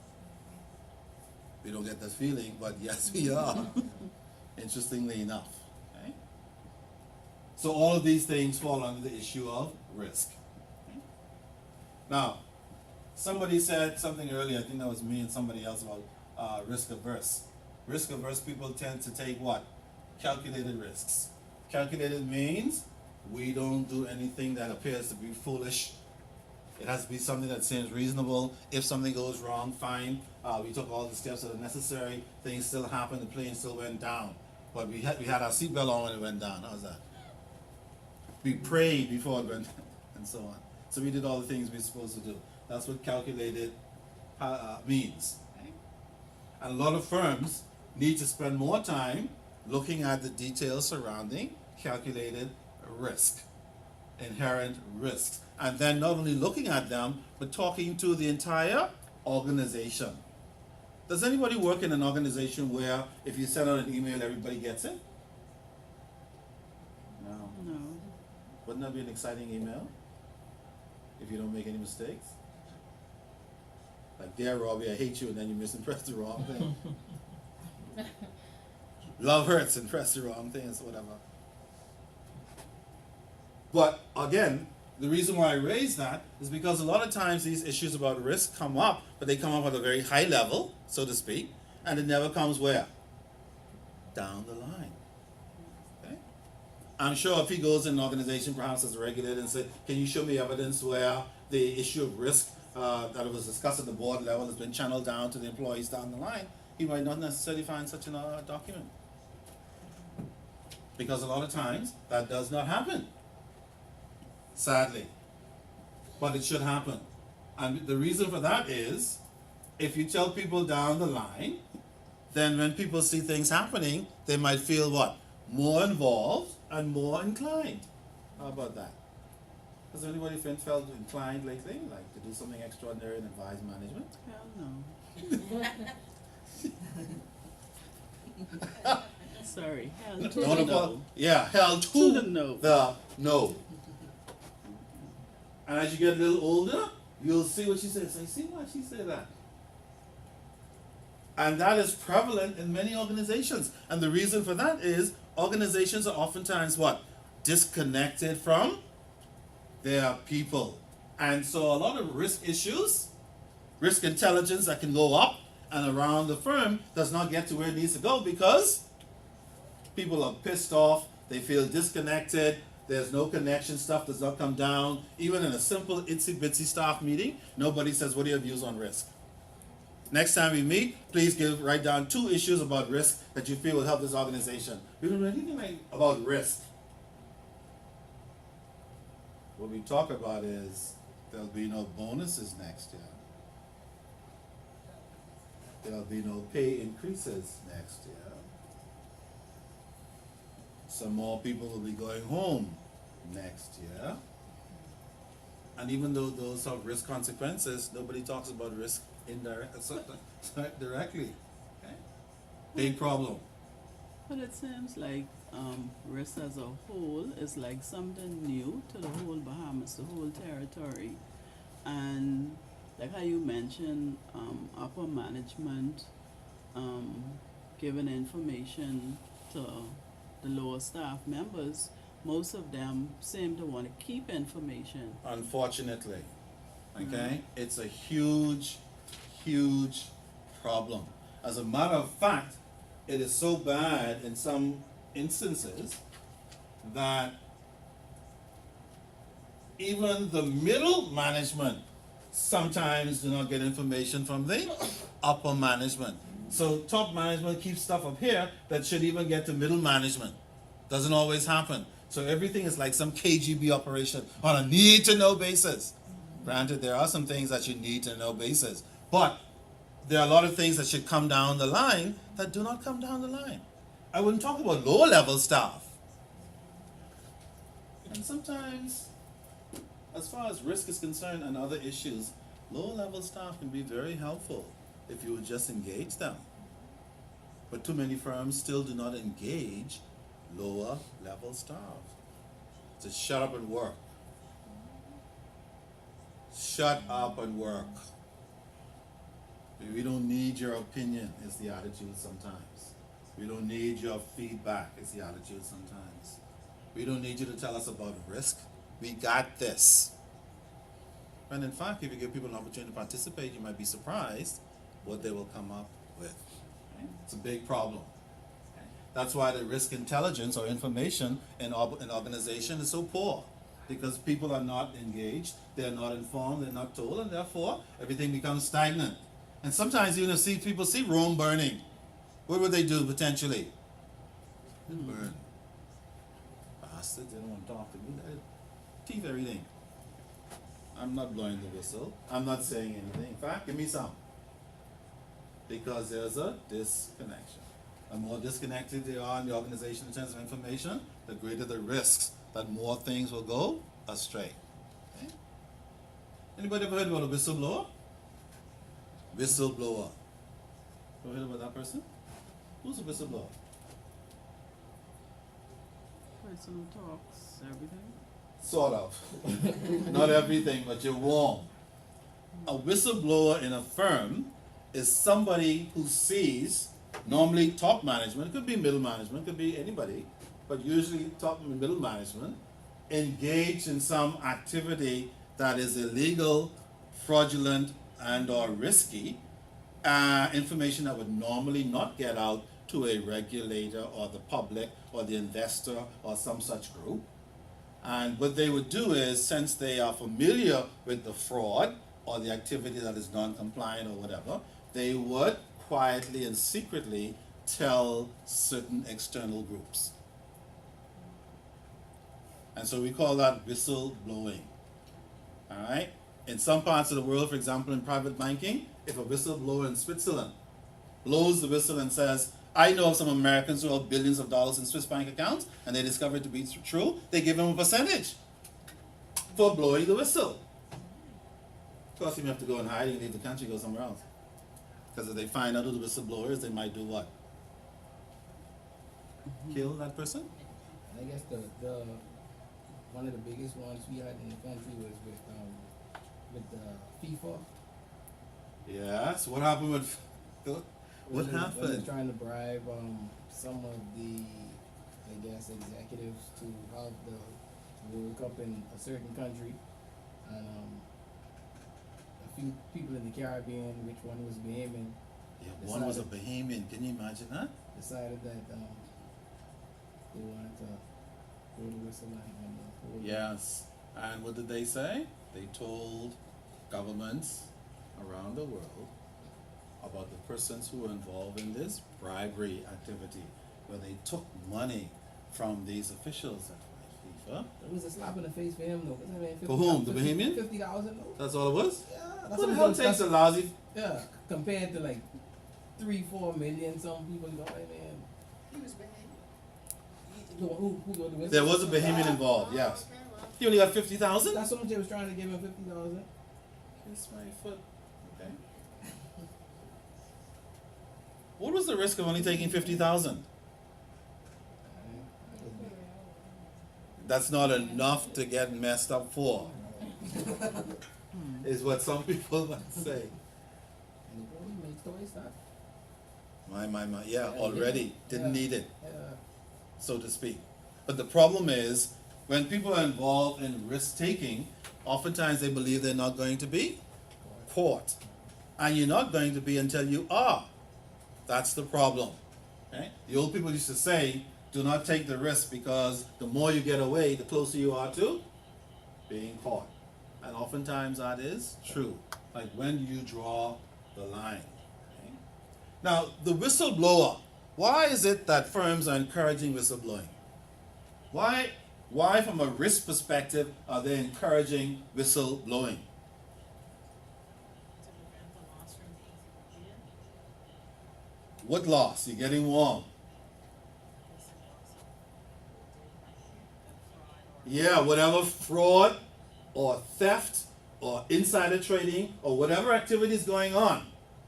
It's designed to let the top, middle, and everyone in the firm know that you'd better operate on the up and up because you don't know who in your group will blow the whistle. So they're hoping that this quiet person, male or female, will be sufficient potentially to keep other people what? Honest. Because you don't know who the whistleblower will be. Might be the person working right next to you. Should they blow the whistle if you're stealing? No. It's interesting, everything is what? Relative, isn't it? Should they blow the whistle if somebody else is stealing who you hate? Yes. Yes.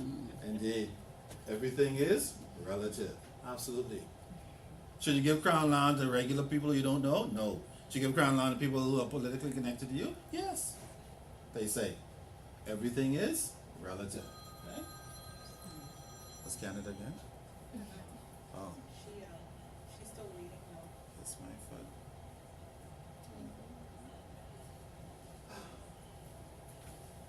My. What is the risk involved with the Canada connection? Risk that she might She's fail her missing exam one. because she's not informed with this unit. Yeah, that's one risk. Any others? The risk that she might get pissed off and call tomorrow and say, you bloody... I'll give you your Maybe number, here. just a second. Are you texting? I will give you your number. There's a risk now. I'm tired. I was trying to mitigate and get out. He said, I'll give her the number. Okay, that's fine. I'll take a little reasonable risk. All right. So just remember that if you disconnect in an organization, people will disconnect, and the issue of risk will be a disconnected issue. Notice, this is not even something that you hear about too often in your own organizations, because we just go in, do our work. Maybe Stephen has about, because he goes, oh, it's the risk situation, he raises questions to the regulator. But the average person working in a firm may not hear these issues. And that is unfortunate. And therein lies the problem. Because this issue of risk has to do with the protection of assets. Assets have value into the tens of millions and billions. And so there's a whole lot to be lost if risk is not constantly considered. And a whole lot has been lost. How many billions of dollars have banks been fined around the world already for not being AML compliant? Millions and billions altogether. Or having found themselves in a fraudulent situation that was discovered and suddenly they have to pay the governments of another country. Millions and billions of dollars. UBS credits billions. All because they were not risk averse. They took the risk. They got caught and they had to end up paying out billions of dollars to governments. Do the governments mind that they're paying billions of dollars? No. Who minds? Who owns those companies? Shareholders. So when you're paying out those billions because of non-compliance and risk nonsense that you're supposed to be aware of as a result of this stuff, who gets hurt? Shareholders. Okay? As a matter of fact, they had a shareholder war the other day, Credit Suisse. So we're going to kick this flicking board out because you guys are not getting the job done. And those are some of the consequences. Because when you pay out all that money, what are shareholders thinking? When you have to pay Stephen, the regulators, all those billions, because you are not dealing with risk, or you took the risk and failed. What are they thinking? That's what they do. Exactly. They are not happy. When they open a paper, 6 billion paper cuts. What the? They're not happy about that. The government is happy it goes into the consolidated fund, Perry said.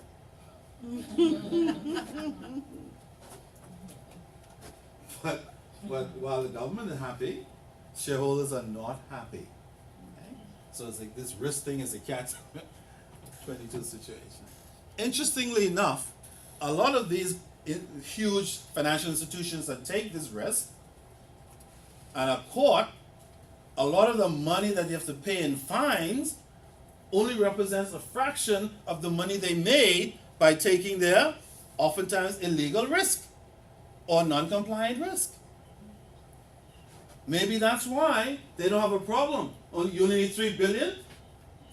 Okay, go right to do check the 3 billion. Because we made how much out of it? 17 billion.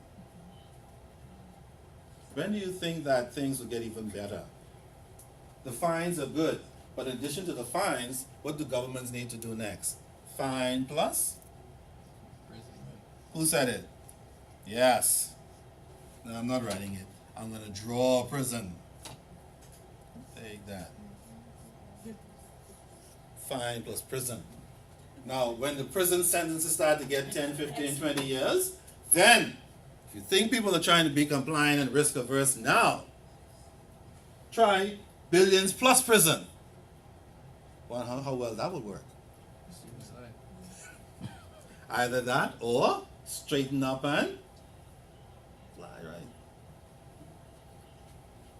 But then, of course, there are some other socio-economic, political problems connected with sending Tom Jones and company to prison. Should they go?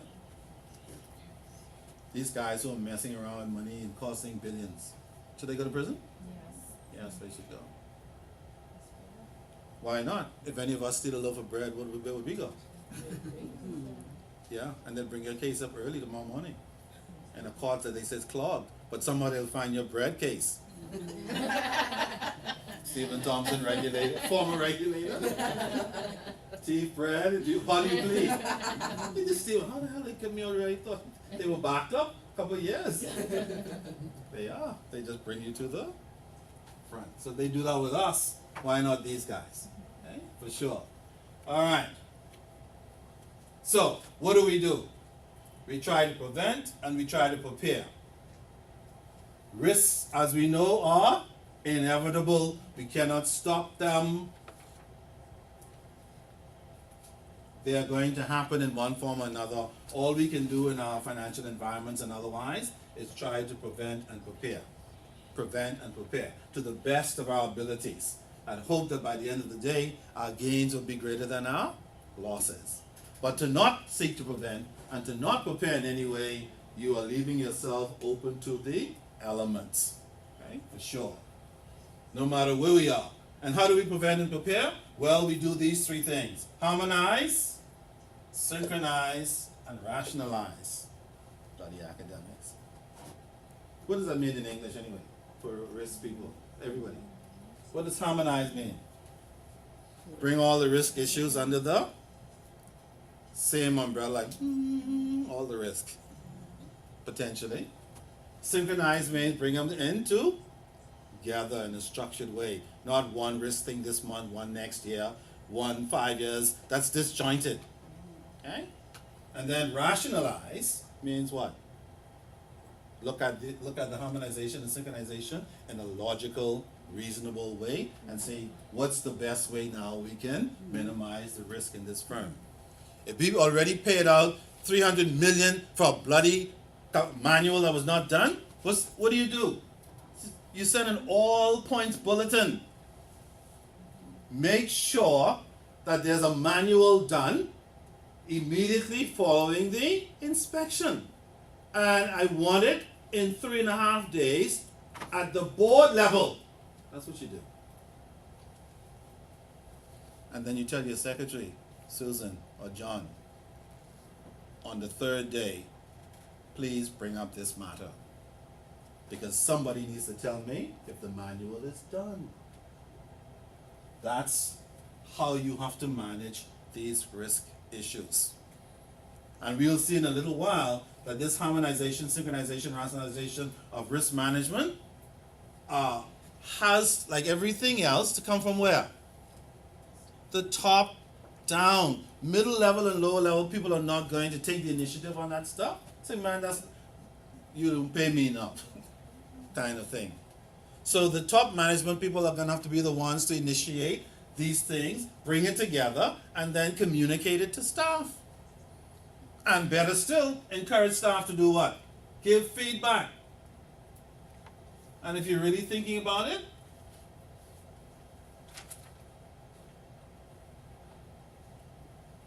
give some money prizes for good feedback. How about that for doggone encouraging people? Does money still work? All the time. I don't know why firms don't get it. When people do give a good idea, stop talking nonsense. Any fool could come up with that. Or whatever.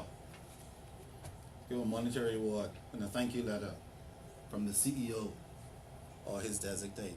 Goes a long way. Alright. Are we still talking about intelligence? Yes. Why? Because that's all it is. It's more and more and more of the same. Now, let us remember that risk does not occur in isolation. Like, we don't have a risk here and a risk there and a risk there necessarily. We have always some multiple types of risks. Always occurring concurrently for the most part, somewhere here, somewhere here, always going on. And so when things kick in, by the way, has anybody ever heard of any major disaster that has occurred in the organization as a result of not mitigating risk? No?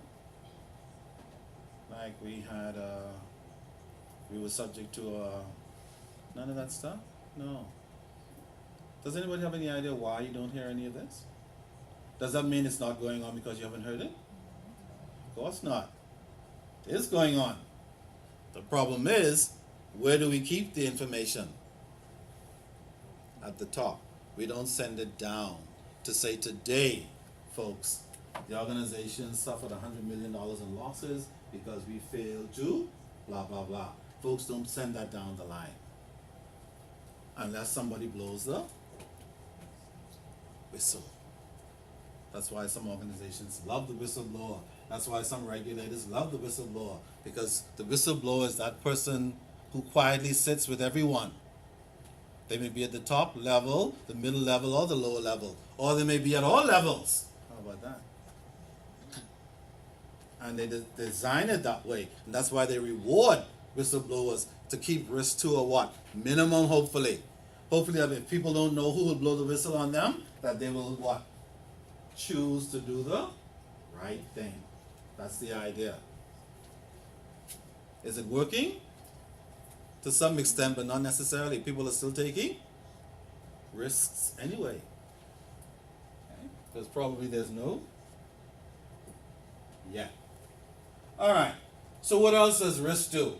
In addition to creating all the problems we've mentioned so far. Well, first of all, if there's too much risk, we can expect this problem. What does that mean? What is liquidity risk? Depending on the organization. What is liquidity risk? Not having available cash. Yeah, not having available cash or resources to pay your bills when they become due. Whatever they are. Okay? As a matter of fact, you may hear regulators talking about Basel 1 and Basel 2 and Basel 3 and Basel 4 and capital adequacy and all that stuff. Anybody heard those expressions? Yeah. If you haven't heard them, and if you have, what they're talking about is the capitalization of financial institutions. Why? What does capitalization mean? Anybody? If you start a business, how do you start it? With capital? What does with capital mean? Cash. Yeah, with money, with cash.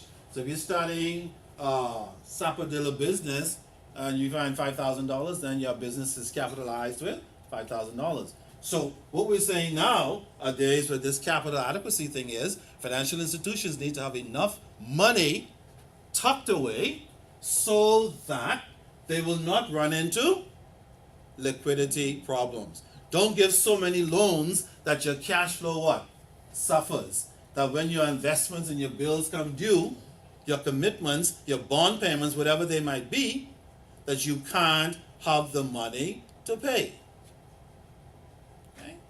Because if you can't find the money, then you have liquidity problems. You are not as liquid as you should be.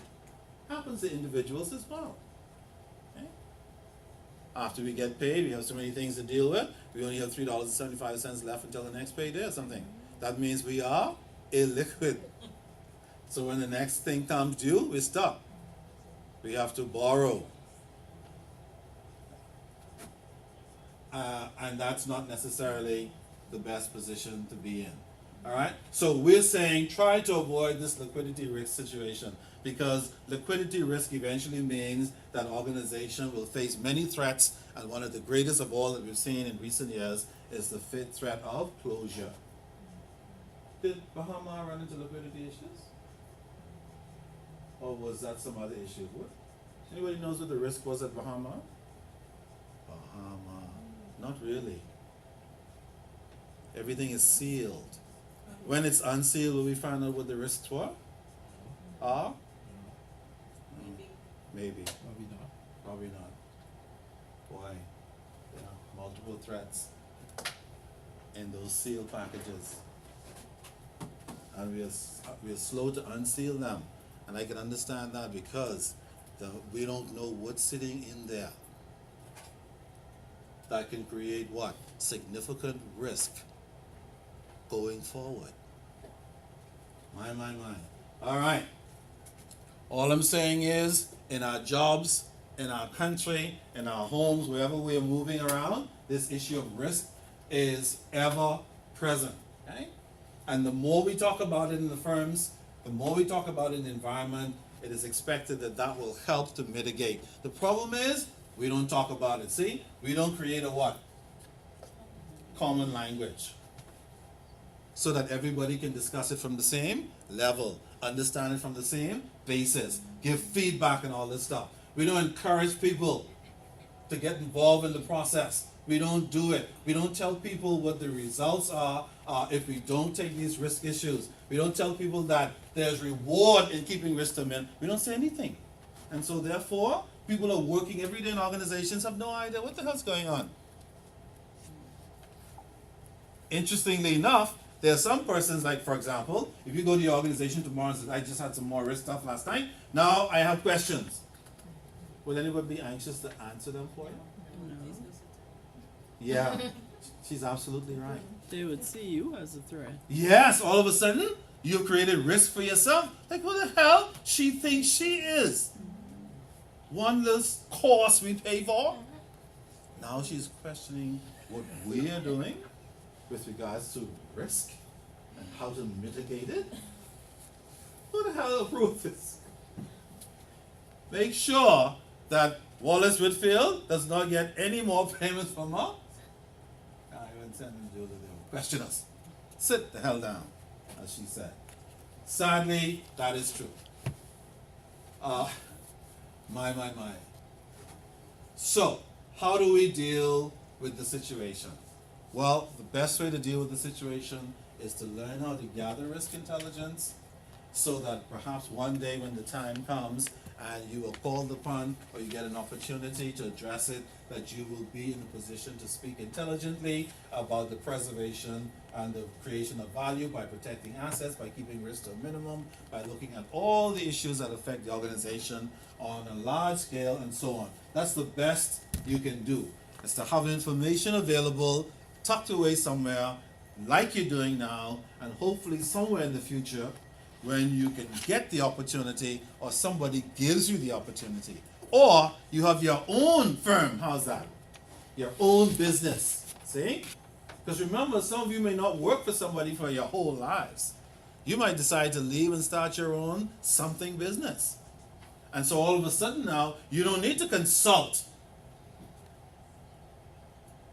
You're now responsible for your own risk.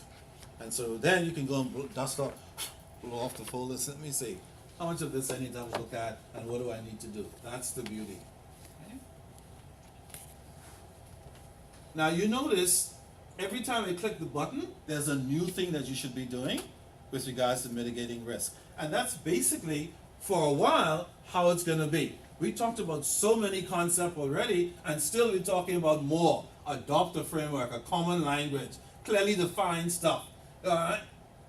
Tell people what the responsibilities are, who is an authority. All of these things are designed so that we can intelligently manage and discuss the issue of risk. That's all it's about, okay? For fear of duplicating, but it's not duplicitous. It's not. It's just the fact that so many concepts surround the issue of risk. Okay? It's just like risk in relationships. There's no one hard and fast rule. People are too dynamic for that, and so are organizations. Okay? So you're gonna just have to be familiar with all of these issues, and then when the time comes, God forbid, you can grab one or two of these things and apply them to your environment. That's really the key, and that's why we go through all this stuff. Okay? Notice, I said earlier, top management is responsible. Who is top management? Company boards, company committees, specifically the audit. Why is the audit committee so important? The audit committee.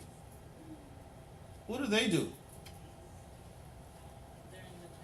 directors. Yeah, these are directors who are sitting on the company's board, and these directors volunteer or given the job of making sure that the audit function, which these young ladies do and others within the firm, are conducted according to policy. And if anybody's found wanting, they are required to report. It's as simple as that. The key thing with these guys is that they are sitting in a what? Independent position, meaning that they are not involved in the day-to-day. So it is expected that when they look at information, they can look at it with a what?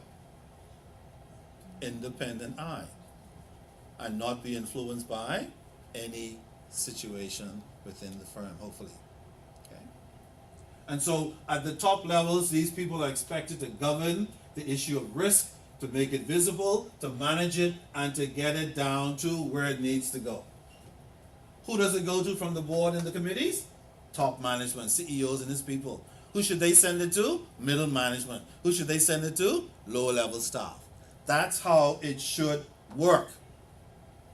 And more organizations would do better, pay less money in fines, and save their reputations if they would only follow the process. The problem is, a lot of top management people don't get information down because a lot of them are involved in what? What kind of activity? Legal or illegal? Oftentimes illegal. Fraudulent. Theft. Manipulation. And so therefore, they are not interested in sending information down the line because oftentimes they are the ones themselves who are involved in the issue. Most times when regulators walk in an organization, they don't have a problem with lower level staff. And to some extent middle management. The real big problem is trying to get these guys up here to conform to the rules. I know. I told you, I've worked with all kinds of private banks.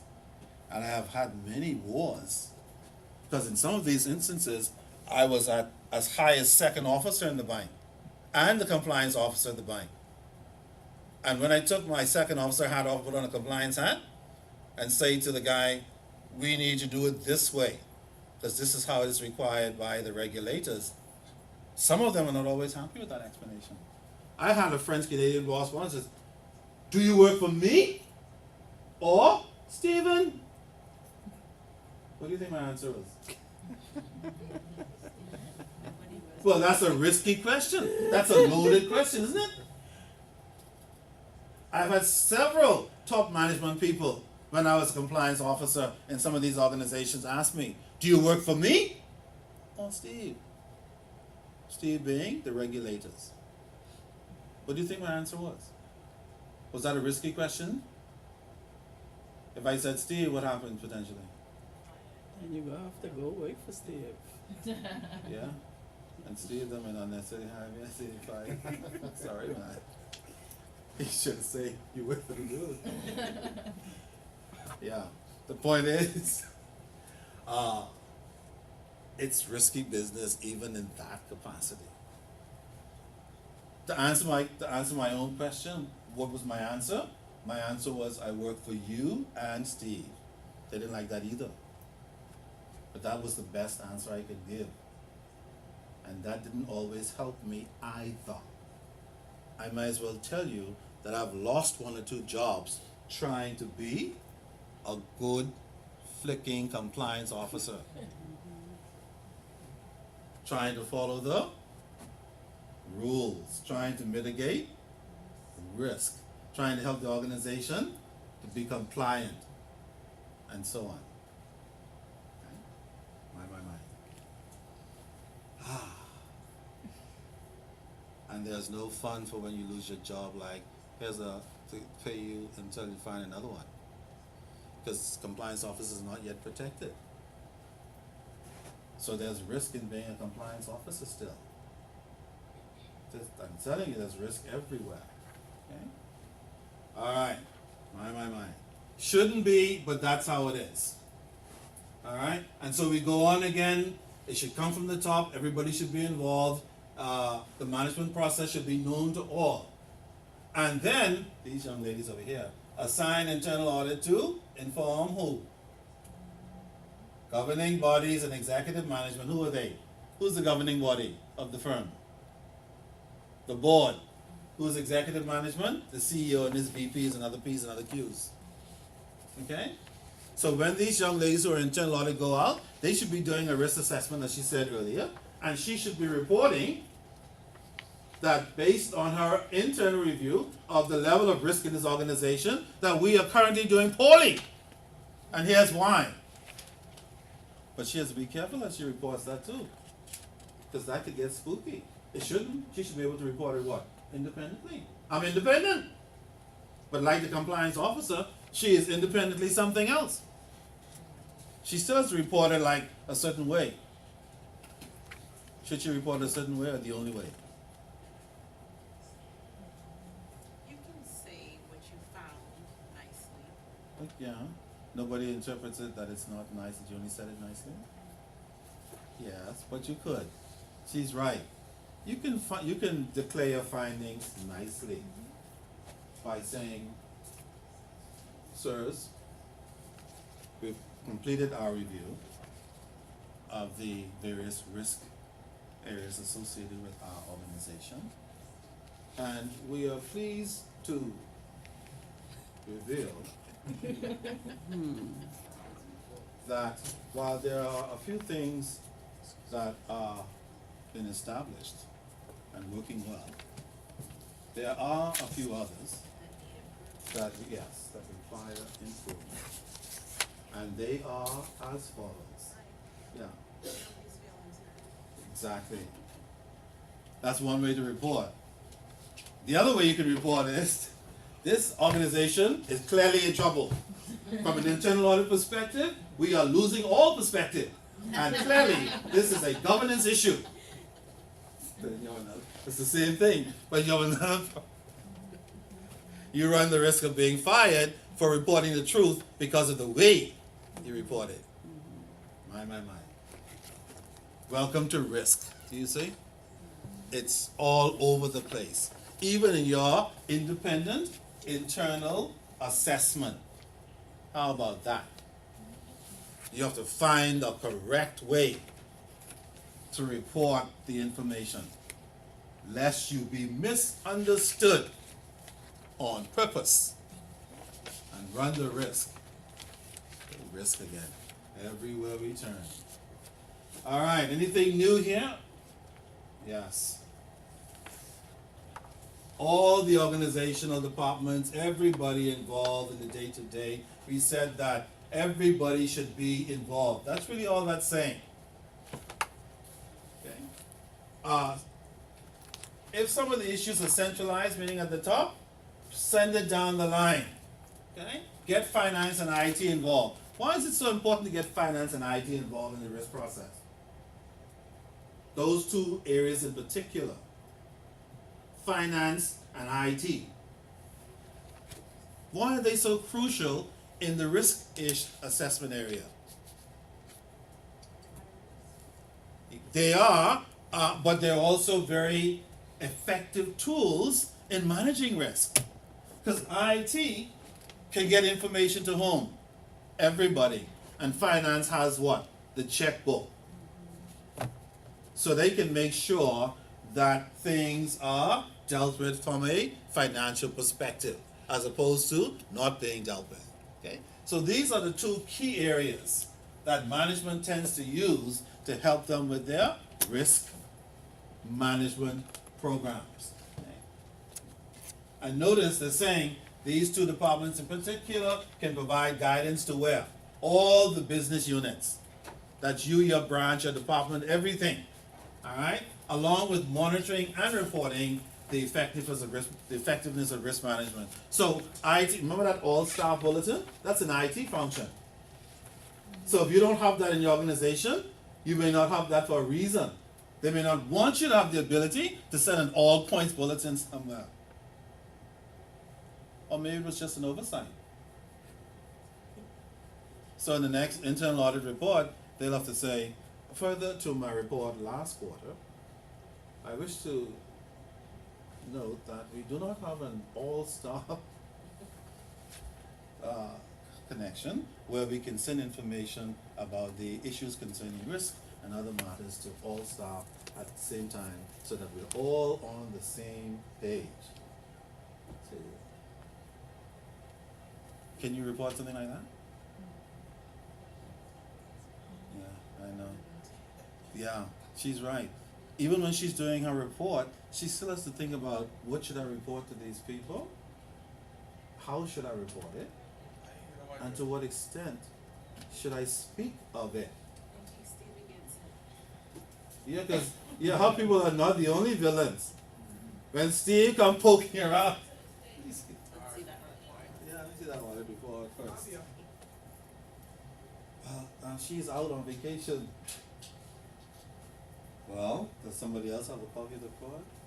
I'm afraid not. Only IT people will have IT produce a copy of the report.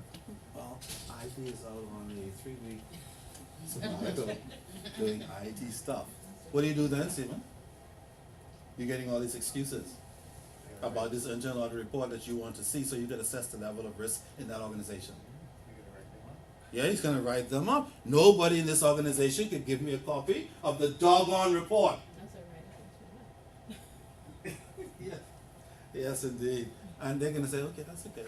As long as you don't see that one, babe. We did get Yeah, yes. Yeah, we'll take the hit. So, so you see, it's multidimensional, covers all aspects of the department, covers all the day-to-day areas of the company, from the top to the bottom. There's nowhere in the organization that is unaffected by risk management issues. Not a single place. As a matter of fact, we spend a lot of time trying not to have to think about all the problems connected with risk issues, because there are many, many, many that have not even come up for discussion yet. My. Let me find somewhere.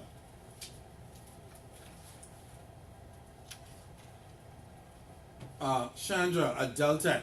Well, we don't call any names and any trade secrets.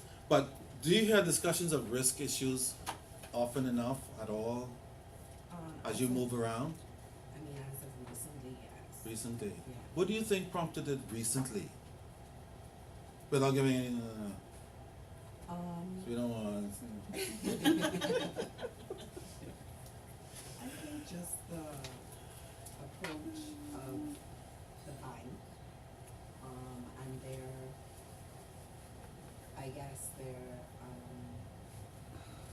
goal to reduce or mitigate risk or just have greater controls. Indeed.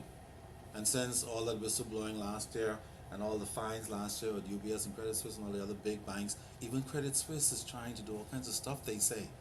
They're trying to behave, they say. They don't use the word behave. They're trying to put all these things in place in order to keep risk to a minimum. because they have suffered so much what? Financial and reputational damage. Absolutely. And so a lot of banks now are trying, and financial institutions are trying to take steps to not be a part of that conversation. Okay? Which of course is a good thing. And it makes the regulators' job happy. And believe it or not, regulators are not just interested in choking people to death. They would like to see organizations function the way they should. True or false? Yeah. Alright? Contrary to, Into with the CRS. yes, I think all of that is pretty no doubt about it. Okay? CRS is a huge contributor, for better or for worse, to banks trying to be more and more compliant. Okay? We'll see how, I could give an example. Yes. Let me share with the class. yes, Because please. I just had an experience of that today with emails. Okay? I Mhm. deal with emails. as Oh, well. interesting. Emails. So, they Sick. have what you call circulars that go around.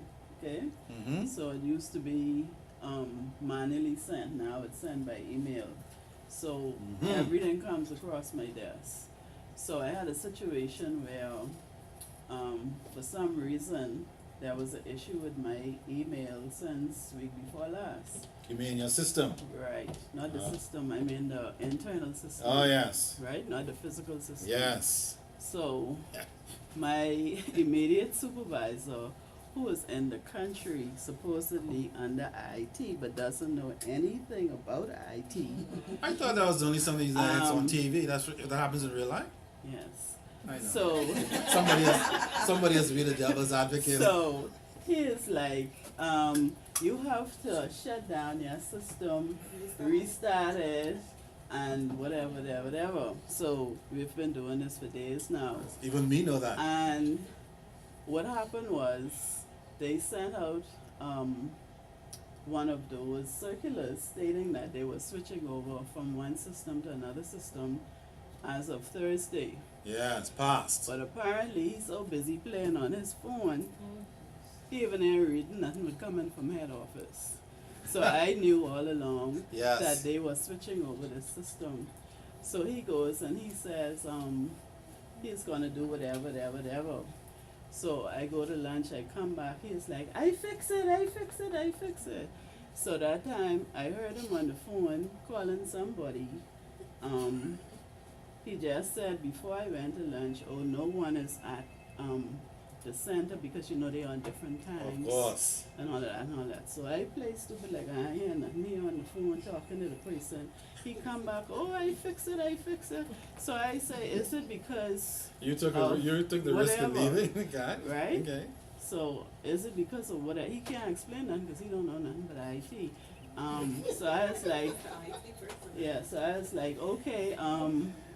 Is it because they switch over from whatever to whatever? I fix it. That's all you need to know. You know. My English not good, I fix it, that's it. So it's English perfect. I know. You know. I know it's good. So yeah. Somebody has to be the devil's advocate. So I just had that experience actually today. Yes. And what is wrong with that situation? Anybody? What was wrong with that situation from your perspective? My. That's a big risk. That's a, of course. How are you gonna be effective and efficient in your system? And who's monitoring the risk that he presents? Well, no one is monitoring him because the manager who is above him is across the way in his office on his phone all day. Oh, jeez. Who's monitoring him across the way? Who should be monitoring him? So, Monitoring yeah, you're running The that. boss, the boss isn't monitoring him because the boss is out riding up and down. You sound like you need to blow that whistle. Hello? 17 years. No, she can't mess with Robbie now. That's the whistle. You know? Yes, no, indeed. And this is not, I would venture to say that this is not a new thing. No. That's how these guys operate. Okay? The only persons who are expected to be at the top level of performance every single day are, yes, us. Okay? And when we see something, we have to be like the guy in the color purple who drove past the stop sign. Anybody saw that? They said, John, you drove past the stop sign, why didn't you stop? He said, if I stop, they'll know I could. And if they find out I can read, they are going to kill me. Did you know that? Oh, you know, didn't know. Back in the day, any Negro who was found to be able to read was killed. Hang on. One way or the other. They hung you, they burnt you at the stake, they do whatever they want. But they could not have a Negro who could read a single sentence. Not read fluently through the book. No. Not if you were found to read the word stop, dog eat your lunch. Because you are an adherent, you represented a what? Risk. That's right. Yes. You put everything at risk because you know the word stop. You bastard. You can't have it. That's why for a long time they made sure that the slaves were not what? Educated. Because the worst thing in the world that they could have is an educated slave. Well, somebody has ventured that they still have a bunch of educated slaves today, but I suspect that things are much better now than they were then. It's an interesting point. Yeah, everybody's on it. That's sick, man. If I don't come to work today, I can meet the same work there tomorrow. Yes, they're not doing it. Yeah, they're gonna say. They're gonna say. Has anybody seen Rose? No, I phone call Rose immediately. You got it. How the hell could she be sick? You got it. I homesick, they call it. Yeah, of course. I homesick, they call Oh, it. they don't Yes, care. this. Yes. Yes, that. Yeah. Rose, where's the turn on the light? This going turn left. Oh, I ain't the Rose. Where's the switch in the kitchen? Ah, I'm telling you. that is sick. All they Why did I do, bother getting all education? they do is sign off. I prepare and they sign off. Yes. And they getting paid double what I get. And triple. Okay. And more of everything. Okay. That is sick. That's why I'm old now, maybe the future young behemoths. That's why I say that places like BOB are too big to fail. We can't allow anything from politics to anything else to cause it to fail. Because organizations like that have to survive, one way or the other. Okay? And these are just some of the reasons. Okay? My. So yeah, risk everywhere. Okay? And it's not just at the governance and top level and all that stuff. It's in all these little Sorry.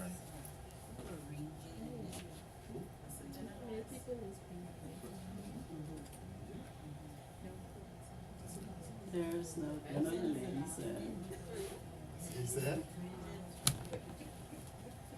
when I meant to make a call, he was asking her. And she said, they don't know that.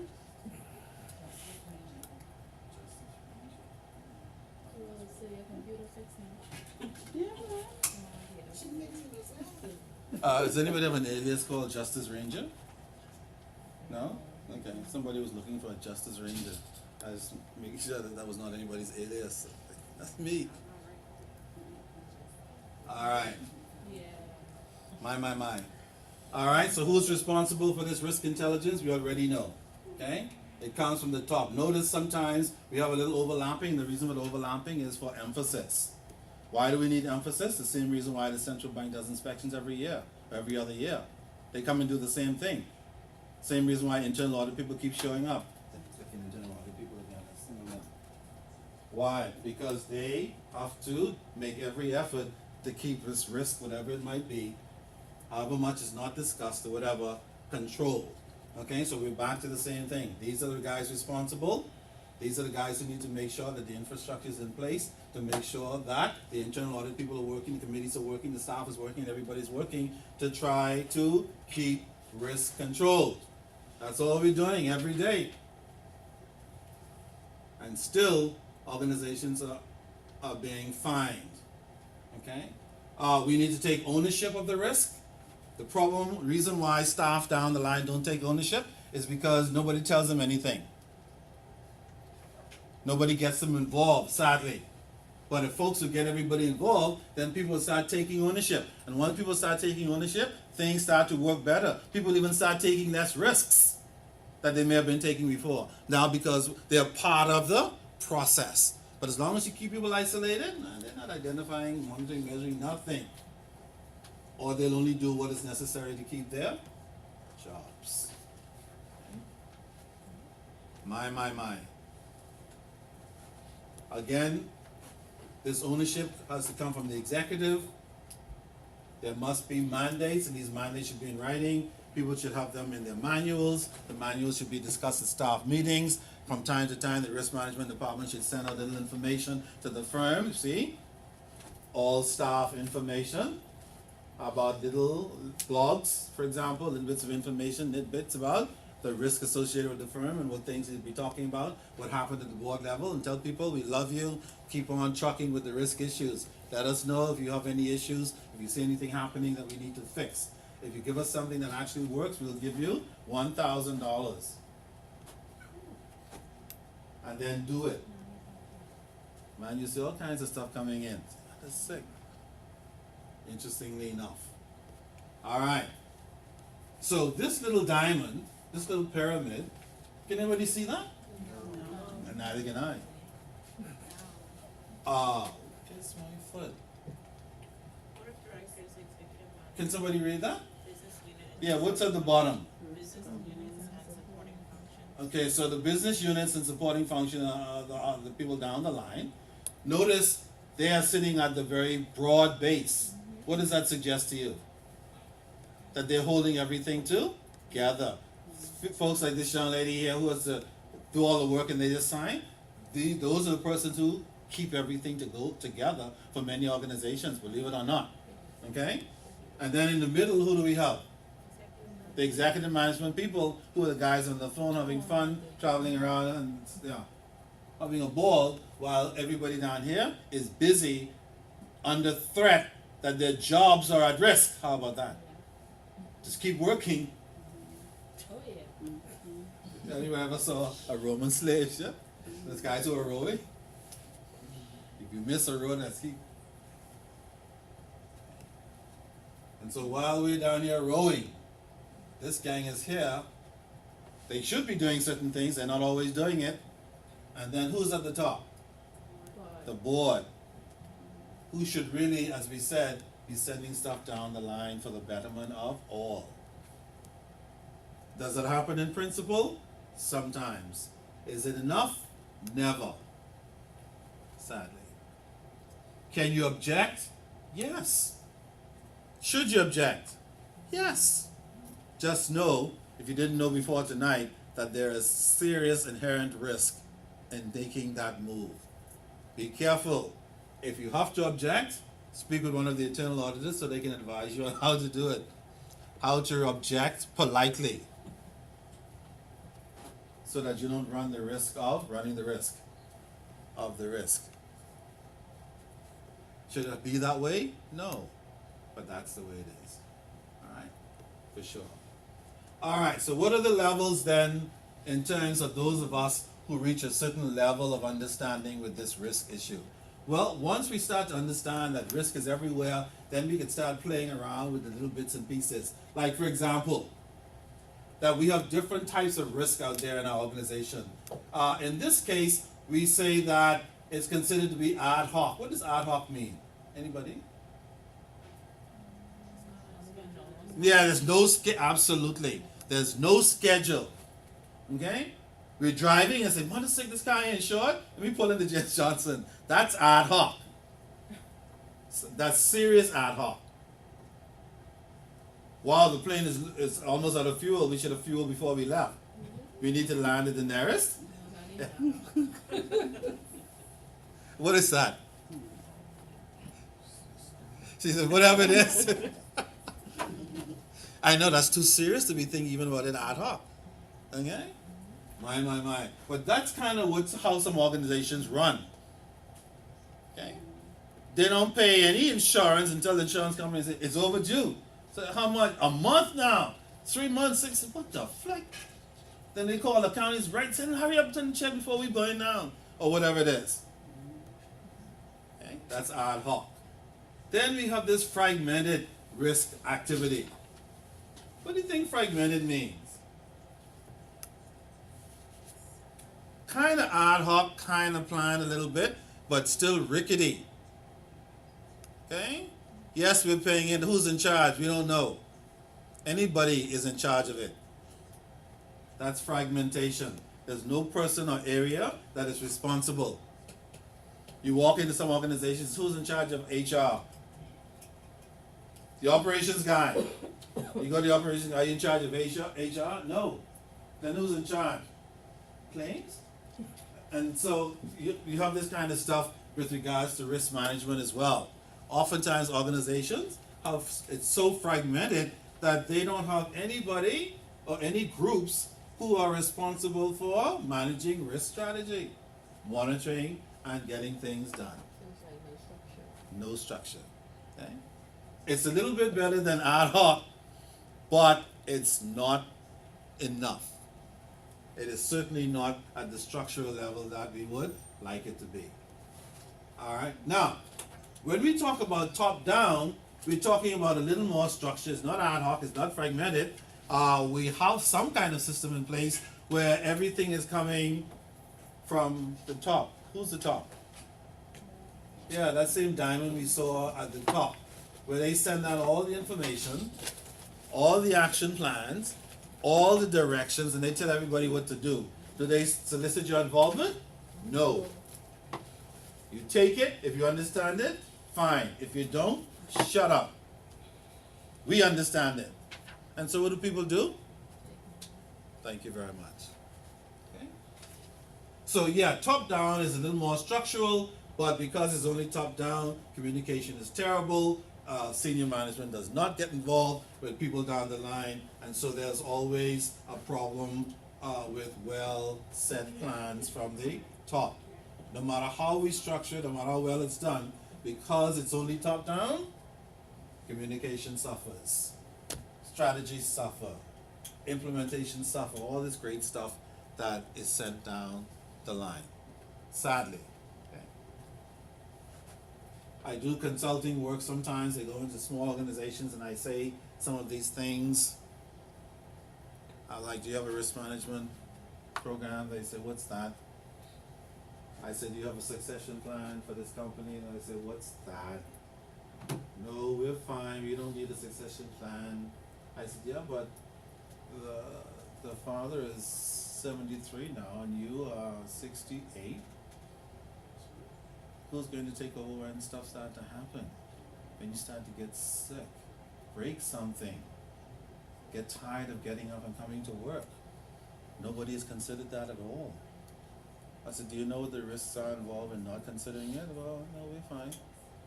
Just do what we want you to do. Tell us what we need to do as far as the financial statements are concerned and how to do the bank recs and all that stuff. And we'll be alright. So you don't need to know about succession now. You need to know about risk issues? Not really, we're fine. Besides, it's going to cost us more money if you have to do that, see? And so the beat goes on until something what? Blows. And then they call me back. Can you bring your magic wand and make it all? I can't. Because these kinds of things need to be contemplated when? In advance. Absolutely. As part of the plan. That's really the point. And it's unbelievable that not only little businesses are subject to this, but large firms are also subject to the process. So they don't get involved in integration. What is integration? Bringing the whole organization together, looking at everything and saying what opportunities are there to put risk in its place. What can be exploited and identified to make better? How can we improve our intelligence in this firm? How can we get our staff to talk to us, to make recommendations, to help us to plan for the long term, and all this kind of stuff. So you see, this risk thing is deep. And one of the reasons why it goes unattended sometimes is because of all this. There are many top level persons in firms, like the guy who doesn't know anything about IT. He doesn't want to know anything about IT. Because he's here for what reason? IT reasons? Hell no. The next payment, the next bonus, the next benefit, the next benefit, next benefit. So by the time I leave in 7 3/4 years, I'll be a gazillionaire. Who the hell cares about any IT? Got DC on speed dial. Absolutely. That is sick. Alright? You think Ravi and company are going to be having risk discussions that are embedded in strategic planning? What the hell? Sorry? They're not going to do it? Hell no. Especially on this side of the world. And many firms are guilty because they don't want to get caught up in all of this. This is heavy for a lot of them. This is stuff that they don't really want to contemplate. Alright? Folks are busy doing other things. And oftentimes it does not involve these kinds of assessments. And you can easily see why. Now, if you're a brilliant risk manager in your opinion and they happen to hire you, then you can go ahead and make these assessments to the best of your ability and go a little further. But generally, and then send them a report. What do you think they'll do with the report? Something? Maybe, but not necessarily. Okay? There's a famous thing about reports. Let it gather dust. Okay? Sadly. All right. So, having gone through all of the bits and pieces that encompasses risk, we now embark upon a new area, so to speak, that is still risk connected, but it has a different name. Okay? And I'm just going to say one or two things about it, and then we'll pick it up next week. Okay? I just want to say, first of all, that in many jurisdictions, risk issues are what we call principle-based. And in other jurisdictions, they are, does anybody know? Starts with R. Rule-based. Yes. For example, in the UK, they kind of tell financial institutions, you guys can run your program, but these are the principles that you are to be guided by. In the United States and Canada, for example, they have no such thing. Those guys cannot, I wouldn't say be trusted, but they have so many programs going on. They don't follow Westminster system of this and that. So in countries or jurisdictions like the US, they're not principle-based, they are rule-based. Anybody ever heard about the Oxley Act? Sarbanes-Oxley Act? Yeah. Yes. That was passed in the United States because so many firms were, anybody knows, violating the accounting principles. They knew better, but they still refused to follow the rules. And so they had to pass legislation for those bastards. Since you don't want to follow the rules based on the principles of GAAP, then fine. Here's what to do. Under the law, do this, this, and this. And so that's what we're going to talk about next week. How we're to be guided by rules versus principles, and what are the risk implications, and a whole lot more. All right, so we're going to stop there tonight. Please go ahead and read ahead. It cannot hurt. The more you read, the better it is for you. Remember, all this is right around the corner. All right, so I'll see you guys next week, Tuesday. Have a great week. Just a copy of that slide. This one? Did you get a copy of that? It should be in your book, in here. I didn't see that. You don't have it in your folder? In this? Yeah. Module 5. Yeah, that's module 5. But I don't see that. You sure? I see what's going on. Which one you mean this? Uh-huh. You don't see that in module 5? No, I It don't. should be. It's at the back. It's Check not the in back. order. Yeah, I think Miguel had it. Section or something like It's the that. last section. Oh, Start at okay. one This again. looks like it. The page numbers. I hit them in the wrong. No, when he I printed don't see them, that, no. here we go. Yeah, just look like that. There you go. Thank you. So we started from here. and Remember, if you have any questions or issues, please send me an email Principle-based regulation. about whatever, and I'll be happy to respond. So just move this whole section. What I happens to just food? You guys don't get Just food move anymore? all of this to the front. How come? To go on the front of the. Well, I don't know, cause when we get to the next section. Did you get an Okay, explanation? thank you. Right, we thought you did. Not really. I got a political response. Kiss my foot. This is the people's time. Which people? I promised I'll make a few discreet inquiries. I'm not sure what's happening there. In my mind. It's a new day. You're gonna give us, Skip, you're gonna give us a test, practice question, so we can If that would help, I could do it for you. yeah, that would. No problem. The ones you're gonna submit for the exam. That's not a problem.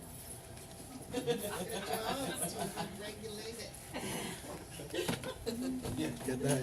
That's what I call forward planning, mitigating some risk. Absolutely. Good night, take care.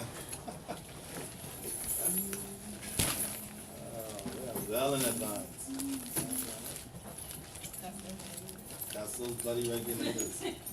Absolutely. Can't get a break for them.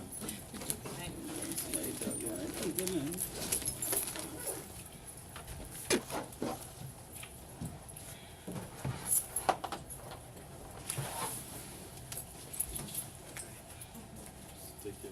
Good night. Oh, really? So you do like chains and rings and all? Interesting. All Do of you, them do you stuff. set pieces in as well, like get a, you know, sometimes the Yes. piece drops out? I can You do that stuff as well? Now I only do not gold and silver, now I do custom made jewelry. That's fine. Yeah. Good night, take care. Pearls and wire, conch shell, Oh, and stuff excellent. like that. Good Yeah. night, good night. I gotta catch Mr. Thompson. Indeed. See you next week. Okay, take care.